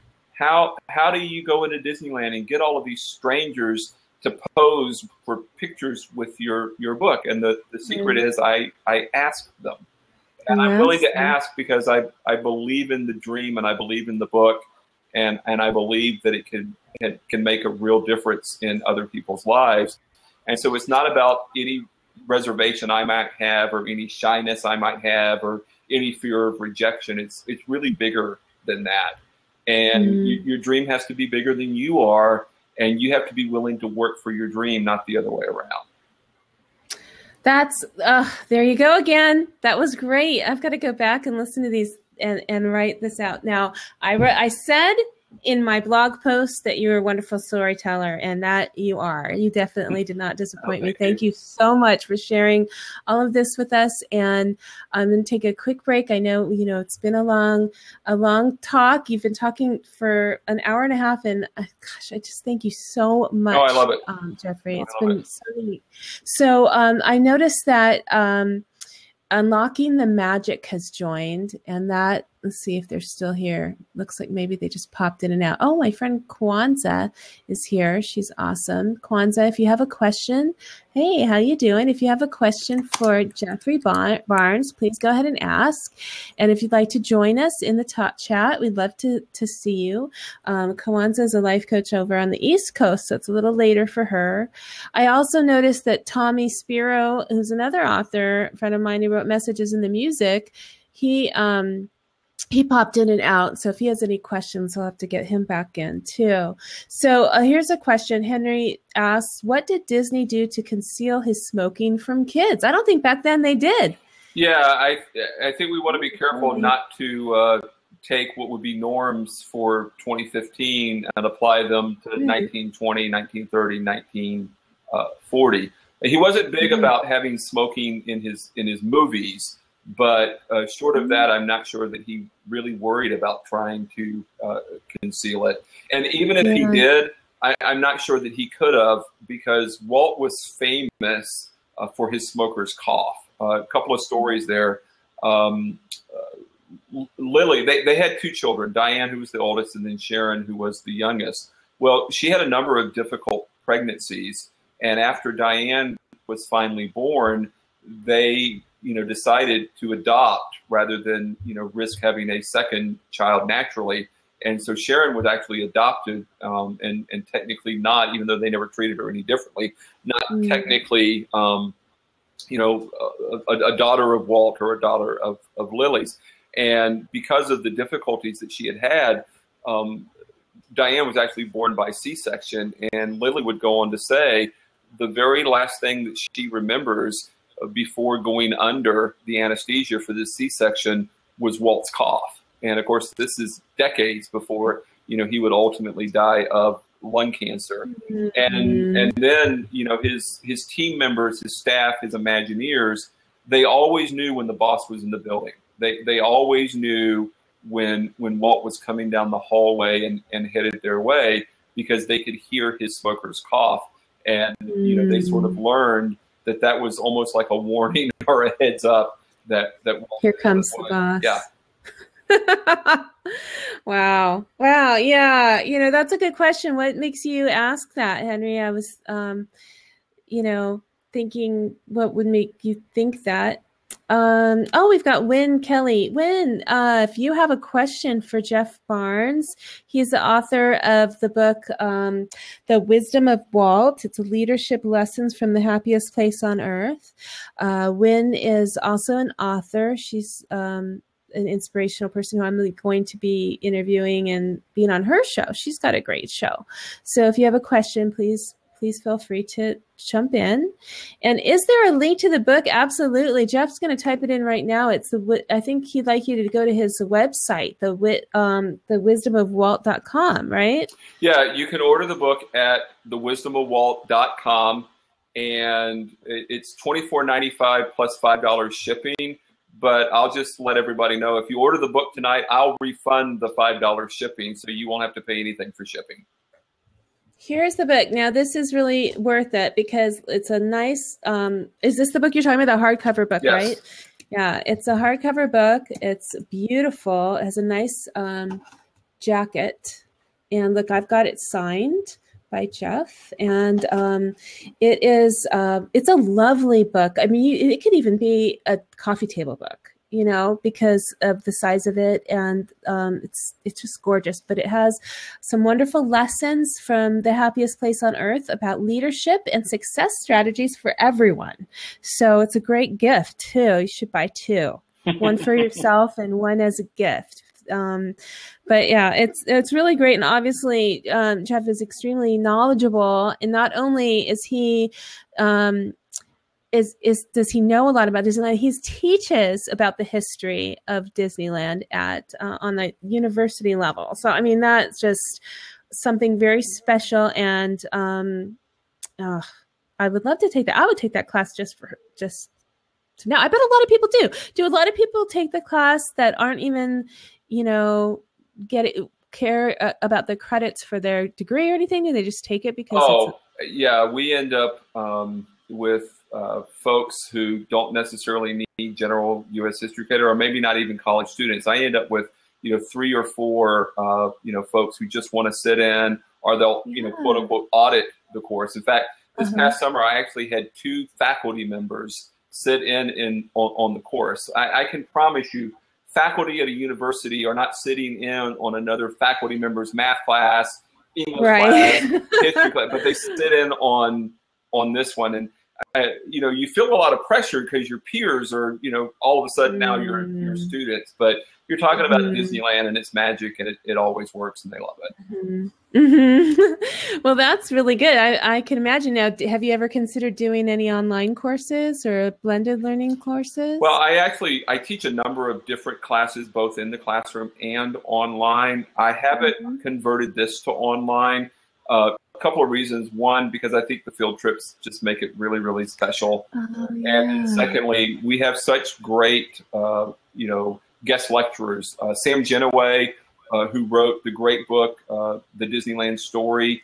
He comes out from Pasadena every summer and lectures. And then, of course, Bill Butler comes in from, Garner Holt Productions. He actually gives us a lecture on the history of audio animatronics going all the way back to the Roman Empire. Now, I think audio animatronics started with the Tiki Room here at Disneyland in 1963. No, he can take it all the way back to the Roman Empire. And so that's amazing. How is that going to convert? How is that going to translate into an online format? I don't know yet, but I'm going to try. I'm going to figure it out, because you get asked that question all the time. Well, personally, I think it'd be great. I think you just put a camera on them and let it go. I love live streaming. So for me, and I think our, the innovators working on these things now are going to make that commonplace. So there you go. So we have some other questions. So Gwen asks, how did you do your hardcover? And that's a good, are you self-published, or is it with a publishing company? The publisher is, it's both. The publisher is Aviva Publishing out of New York. And I was able to work out a deal with them whereby I paid for all of the upfront costs, meaning I took all of the risk, but at the end of the day, I get all of the reward, because I wanted to be the boss of the book. I wanted, to be able to give it away when I felt like it was, the right thing to do. I wanted to be able to do charity fundraisers with it. I wanted to be able to negotiate bulk price deals for, the holidays, for families, or for companies and organizations. I didn't want to have to ask anyone's permission for what I could or could not do with my book. And so, again, I used a Viva publisher out of New York, but it's a rather unique arrangement because I paid for all of the upfront costs and the upfront investments. I'm not in quite as deep as Walt was when he first opened Disneyland, but it feels like it sometimes. But you've sold lots of books. Oh, it's going great. It's going better than I could have ever imagined, and financially, we're gonna be fine. And so, oddly enough, even though the publisher is out of New York, the printer is out of Medford, Oregon, and they did a beautiful job with fresh Oregon trees went to make your awesome American book. Well, we have the ebook if you're environmentally sensitive. And no, I think it's great. And great. People, because I was writing about Walt Disney and because I was writing about Disneyland, I wanted a product that was as beautiful and had the same high quality standards as Walt and the park itself has. And, the feedback that I'm getting from folks is, wow, that's a gorgeous book. Wow, that's, a gorgeous hardcover. Wow, this screams Disney. And, we're really, really, really proud of that. And that makes us very, very happy. So I cannot recommend the printer enough. It's a company called CDS, and they're out of Medford, Oregon. And then I see another question: were Doritos invented at Disneyland? Yes. Really? I did not know that either. I'm learning so much. I can't wait to go back and watch this again. Yeah, in the chapter that we already talked about, detailing your destiny. Remember, I said we're going to use all of our senses: sight, sound, touch, taste, and smell. Well, when it comes to taste, I point out that what is the Mexican restaurant today in Frontierland used to be the old Casa de Fritos, which was sponsored by the giant chip maker Frito-Lay. And you have to realize Mexican restaurants were somewhat of a rarity, at least nationally, in the United States in the 1950s and the 1960s. And so, a lot of people, even in Frontierland at Disneyland, didn't quite know what to do with this Mexican restaurant because there wasn't a Taco Bell on every corner back then. Right. And so they would end up with tortillas, these extra tortillas at the end of the day, and they weren't quite sure what to do with them. And someone had the ingenious idea of cutting them up, deep frying them, and then dumping a bunch of seasoning on them. And over time, that snack or that treat became so popular that in 1966, Frito-Lay decided to make America's first national tortilla chip by way of Doritos. But they were invented and born right here in Disneyland. That's amazing. I did not know that. Now, I might have heard something about it before, because now, I don't know, that's an old story. I had not heard that for a long time. It's very interesting, Mira says. And Kwanzaa said she has to go, but she just came in to say hi, and thank you so much. Awesome. And she says, great guest at Dr. Disneyland. And we got a bunch of thumbs up from Henry. He's got some great questions, Henry. You must be a big Disney fanatic. Do you what's your favorite? Do you like to go to Disneyland or Disney World, or did you work there? He says his boss just returned from Walt Disney World to learn about their level of customer service. They're known around the world for their level of customer service, and that keeping that magic alive of having it be such a what's the word? Like a perfect place, or what life should be like. Yeah, and that's part of Walt's original vision. When he went home to Lily and said, I want to build an amusement park. Utopia. Thank you. That's it. Her response was, Walt, why in the world do you want one of those? They're filthy. And in sort of a moment, carnival. Yeah, and you have to realize there weren't any theme parks back then. This was completely brand new. And in a moment of brand distinction, Walt looked at her and said, "Mine won't be. Mine is going to be clean." And so he traveled the country and to some degree even the world, going to every amusement park possible And he wasn't studying or learning what to do. He was really studying and learning what not to do. And when amusement park operators found out what his vision was, they just said, "You're nuts. You're crazy. You're going to go out of business in less than a year. Nobody's going to care about theming. Nobody's going to care about detail. Nobody's going to care about a single entrance in and a single entrance out, or a main street that is really just there to set the scene and set the stage and be the opening shot to a story. You have to only spend money on things that are going to get you money in return." And, of course, back then, you paid a general admission price of $1, and then each of the individual rides were 10 cents, all the way up to 35 cents. And there was almost no money to be made in Main Street.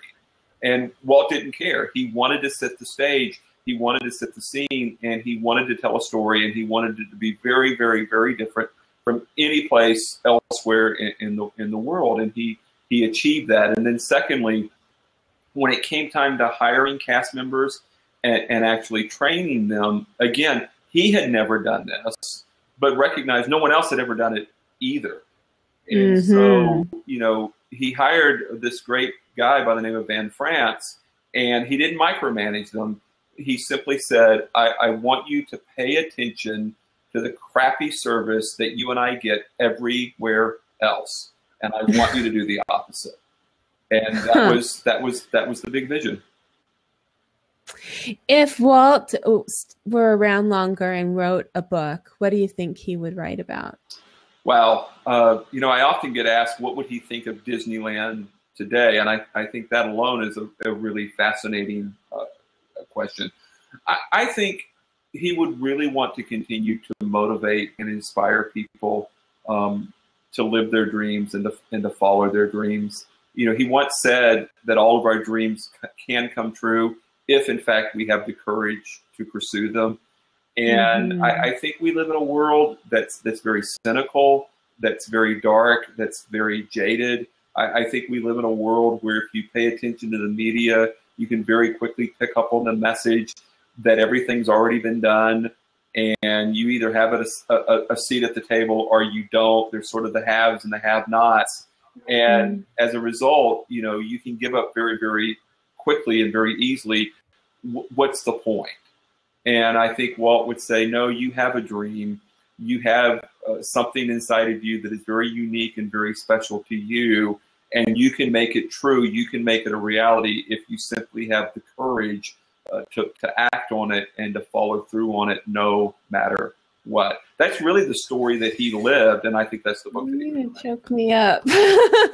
That it's so, gosh, you really speak for him. Have you ever met anybody from his family or grandchildren or anybody that you've No, I don't. Meet? Do you have anybody you aspire to meet and that knew him?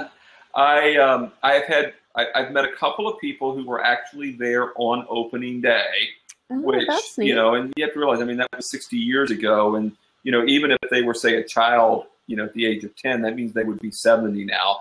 But I love talking to those folks because, you can ask them, what was it like?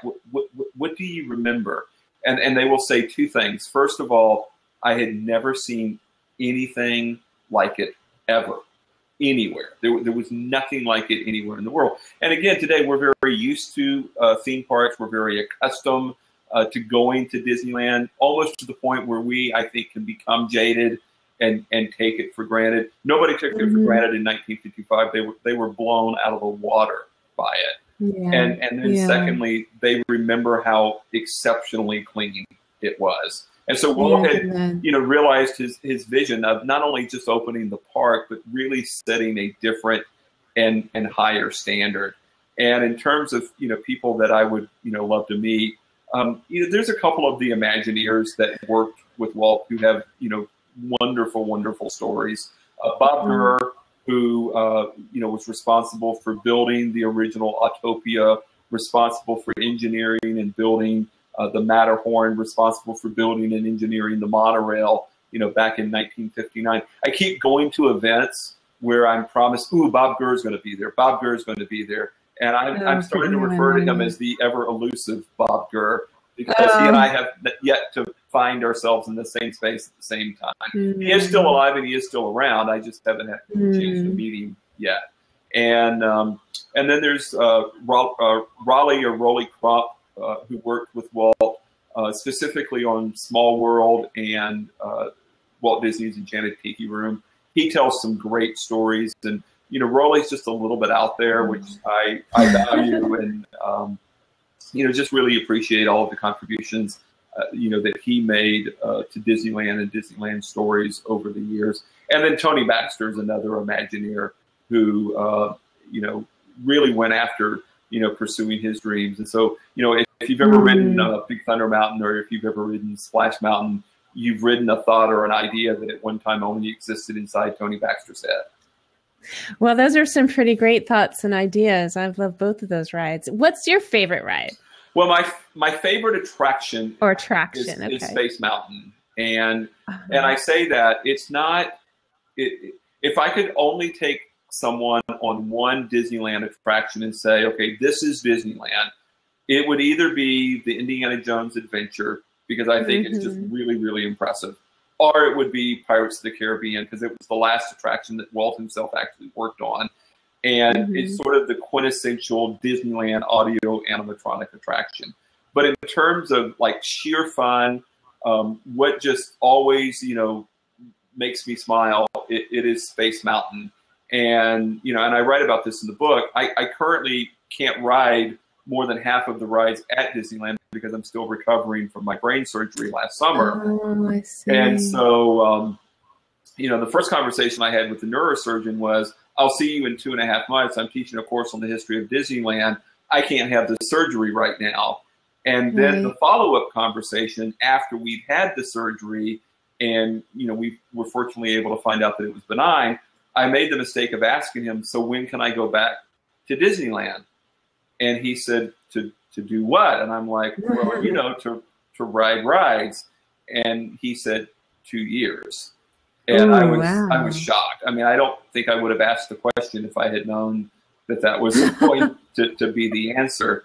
And I still didn't get it. I'm like, well, why? And, he had to sit me down and say, look, you had brain surgery. We drilled into your cranium, and it's a 2-year healing process. And so you can't do anything that, drops you, spins you, shakes you, jars you, or puts any G-force on you, for over 2 years. And so no roller skating or zip lining for you. None of that. And so, so I'm pretty restricted to things like It's a Small World or Mr. Toad's Wild Ride or Peter Pan's Flight. Peter Pan. So I can tell you, favorite place to go cool down. So we still go as often as possible, and I enjoy it as a park, which is what Walt originally envisioned. But at 8:01 on the morning of July 24th, 2016, I will be riding Space Mountain, followed by Matterhorn, followed by Big Thunder, followed by Indy, followed by Space. I mean, I'm going to get all of my attractions back that I missed for 2 years. Oh, yeah. Well, those are all my favorites too. And I have to say Space Mountain is one of my favorites, or I would say my favorite. I really loved it. I really loved the darkness of it, the sound, the sound system that they have now. It's just, I mean, I say now because, I've been going there for 45 years, but I love it. Yeah. I love that ride. That's a great one.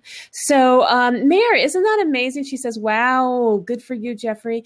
I don't know if she was here when you were talking about your surgery and how that happened, but, this guy really, has a purpose, and that's to bring us all this wealth of history and knowledge that he has from Disney and to inspire us.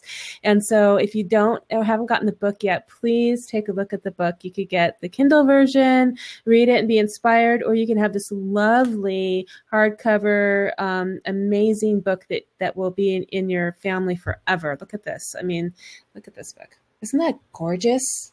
It's really, really, really nice. We can't see it. Okay, well, I'm showing Got it. Meerkat right now, but I'm going to turn it around and show it to you too. Look at this. It's so pretty, and it's a nice thick book, but it's still like, it's it's awesome. I don't know how to describe it. It's not like, okay, if anybody's seen my book, it's just a little bit bigger than my book, but my book's a soft cover book. And so it's not like a huge book, like the Encyclopedia of Disney or anything. Like, you would actually be able to read this whole book. Okay. It's not just going to sit around. It's got some really great stories and lovely lessons. So thank you. Gosh. Well, thank you. And, thank you. Did Walt wanted to be remembered most as a storyteller? I mean, at the end of the day, in spite of all of his accomplishments, he said, I most want to be remembered as a storyteller. He built Disneyland for the purpose of telling stories. And so I really used that example in writing this book. It's not a history book. It's a storytelling book about Walt, about Disneyland, and about success. And it's a leadership book, but some of the reviews that the book has gotten, especially say micechat.com here in Southern California, the first thing they said is it's a business leadership book that anybody can read and anybody can get into, because it doesn't have a bunch of jargon and it isn't a bunch of corporate speak. It's narrative, it's storytelling.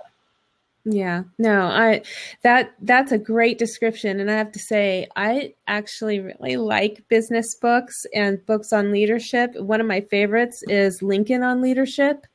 And I read that 15 years ago, but it's a small little book, and it just has a lot of history from the Civil War and a lot of what Lincoln went through, but then applies to current leadership and business.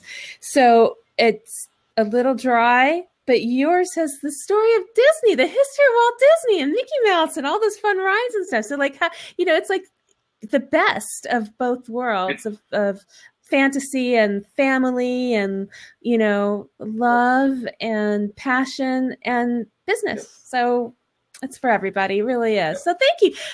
Look at me. I'm selling your book so much, but honestly, the moment I met you and the moment you started talking to our group at Entertainment New Media Network conference, I knew that I had to interview you. So thank you so much for sharing your time and being here with us. If anybody, we have 10 minutes or less left.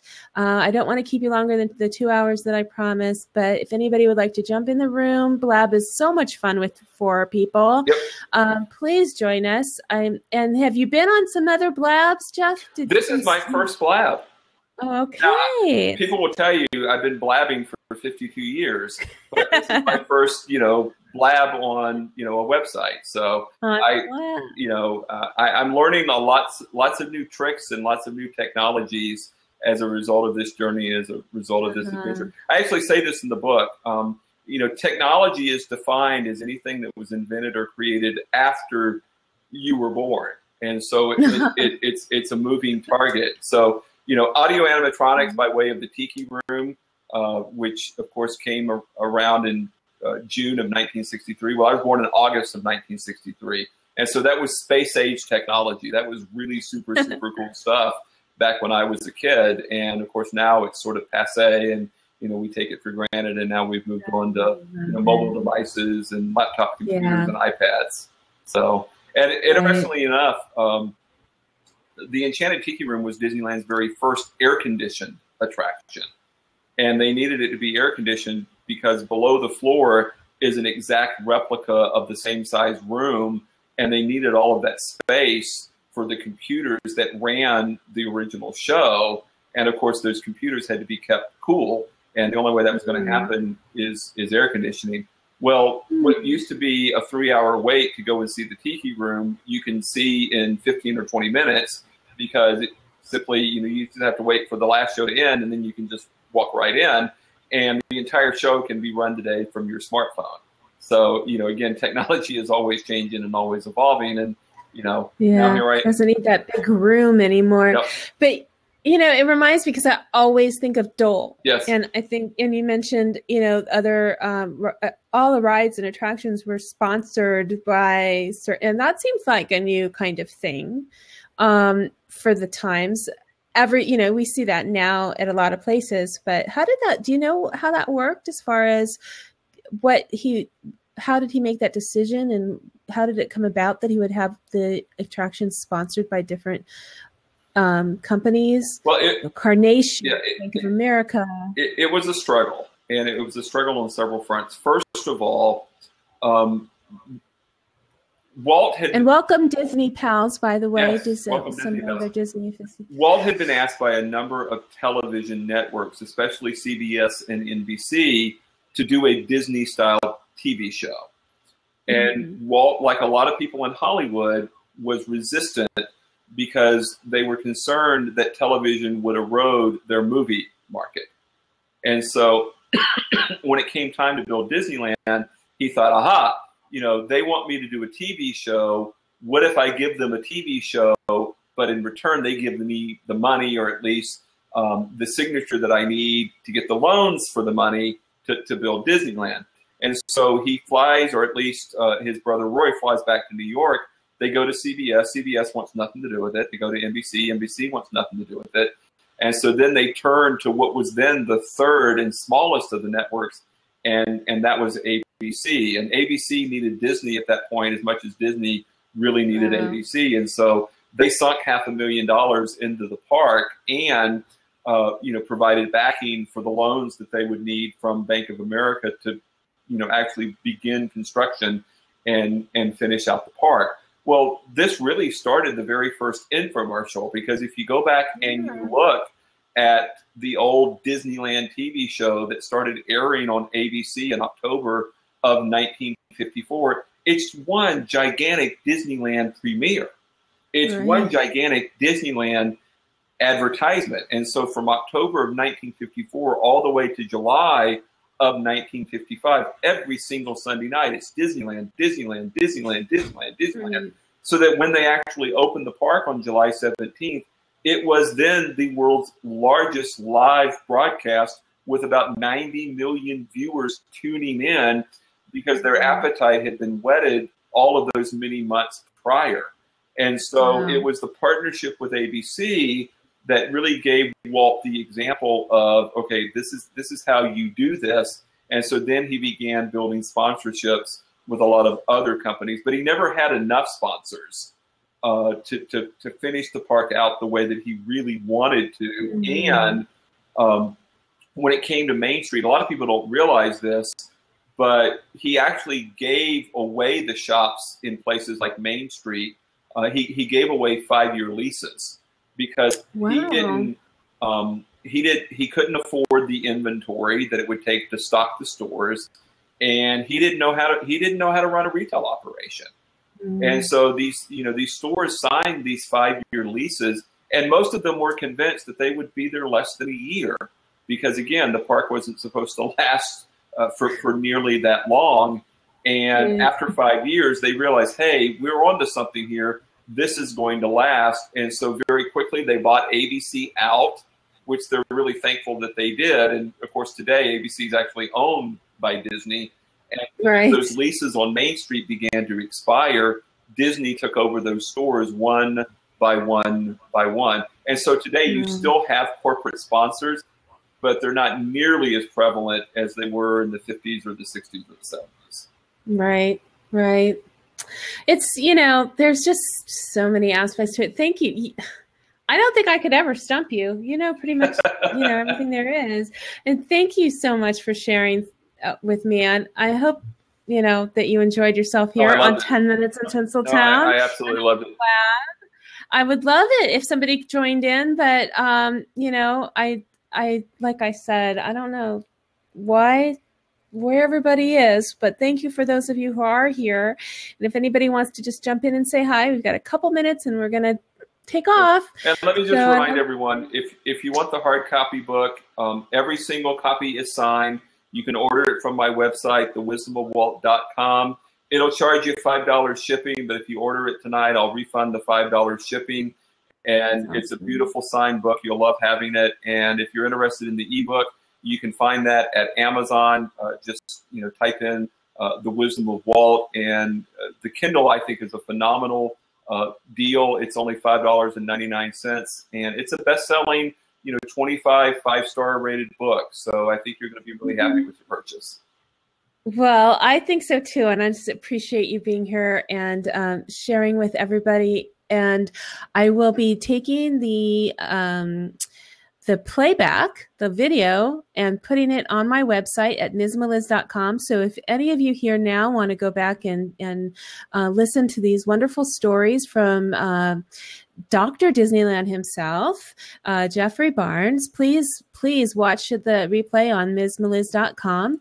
And also, Jeffrey, at some point, we'll make an edited version and put it on YouTube, and you can use that to help your promotion as well. Thank you. And it's the least I could do for, you handed me a book when we met and signed it for me, and it was really awesome, and for being here on 10 Minutes in Tinseltown. So, so far, I just want to thank everybody. We had interesting numbers. 434 people on Meerkat have come in and taken a look, and 23 are here now. And the reason I said interesting numbers is because when I looked at it, it said 433, and then on Blab it was 43, and I thought, interesting. The same number just showed up. That's I've never noticed that before. I'm not like that into that coincidences, but I thought that was kind of interesting. Disney was totally into numbers, and that's something else we could talk about. Like the number 13 comes up a lot. Yep. There's, different numbers that come up a lot. And that, I think maybe we could talk again about, sometime soon and get a lot of people. If you ever want to come back, you're more than welcome. I'm always open to talking about Walt Disney, Disneyland, or Wisdom of Walt. And there are definitely a lot of Disney fans here on Blab. And, of course, they're everywhere. But there's a lot of people who I'm sure would love to meet you because you're like an institution. I mean, you're part of the history of Disney now. So thank you so much again. I can't stop thanking you, Jeff. Thank you. Awesome. Thank you. You're welcome. Thank you, everybody. And I'm going to follow me on Twitter at Dr. Disneyland. Yes, go right now and follow him on Twitter. All you have to do is click up here where I just unfollowed you on his name.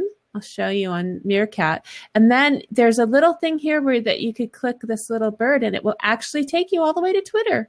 Looks like I left, but I didn't. And you can just follow him right there. So isn't that exciting? And if you I don't know what else I was going to say. Sidetracked here by all my technology. I want to play some music. That's not the song I want. This is the one I want. Oh, this is my theme song. Now on Meerkat first. So thank you everybody for coming in, and have a great night. See you next Tuesday. Next Tuesday night I've got David H. Lawrence from Heroes and a multitude of other TV shows and movies. You're going to love to meet him next week, 10 Minutes in Tinseltown with David H. Lawrence. And have a great night. Thank you. Okay, so that is over. Yes, I want to end that. Sorry, I have to talk this out loud because I don't want to forget to do something, and I want to save that. Okay, so that's it. So, good night, everybody. Thank you for coming to 10 Minutes in Tinseltown. Thank you, Jeffrey A. Barnes, author of the Wisdom of Walt. And thank you for everybody for being here. I'll see you next Tuesday night. And thanks, have a good night. We'll see you again soon. Thank you. Take care. Have a good night. Okay.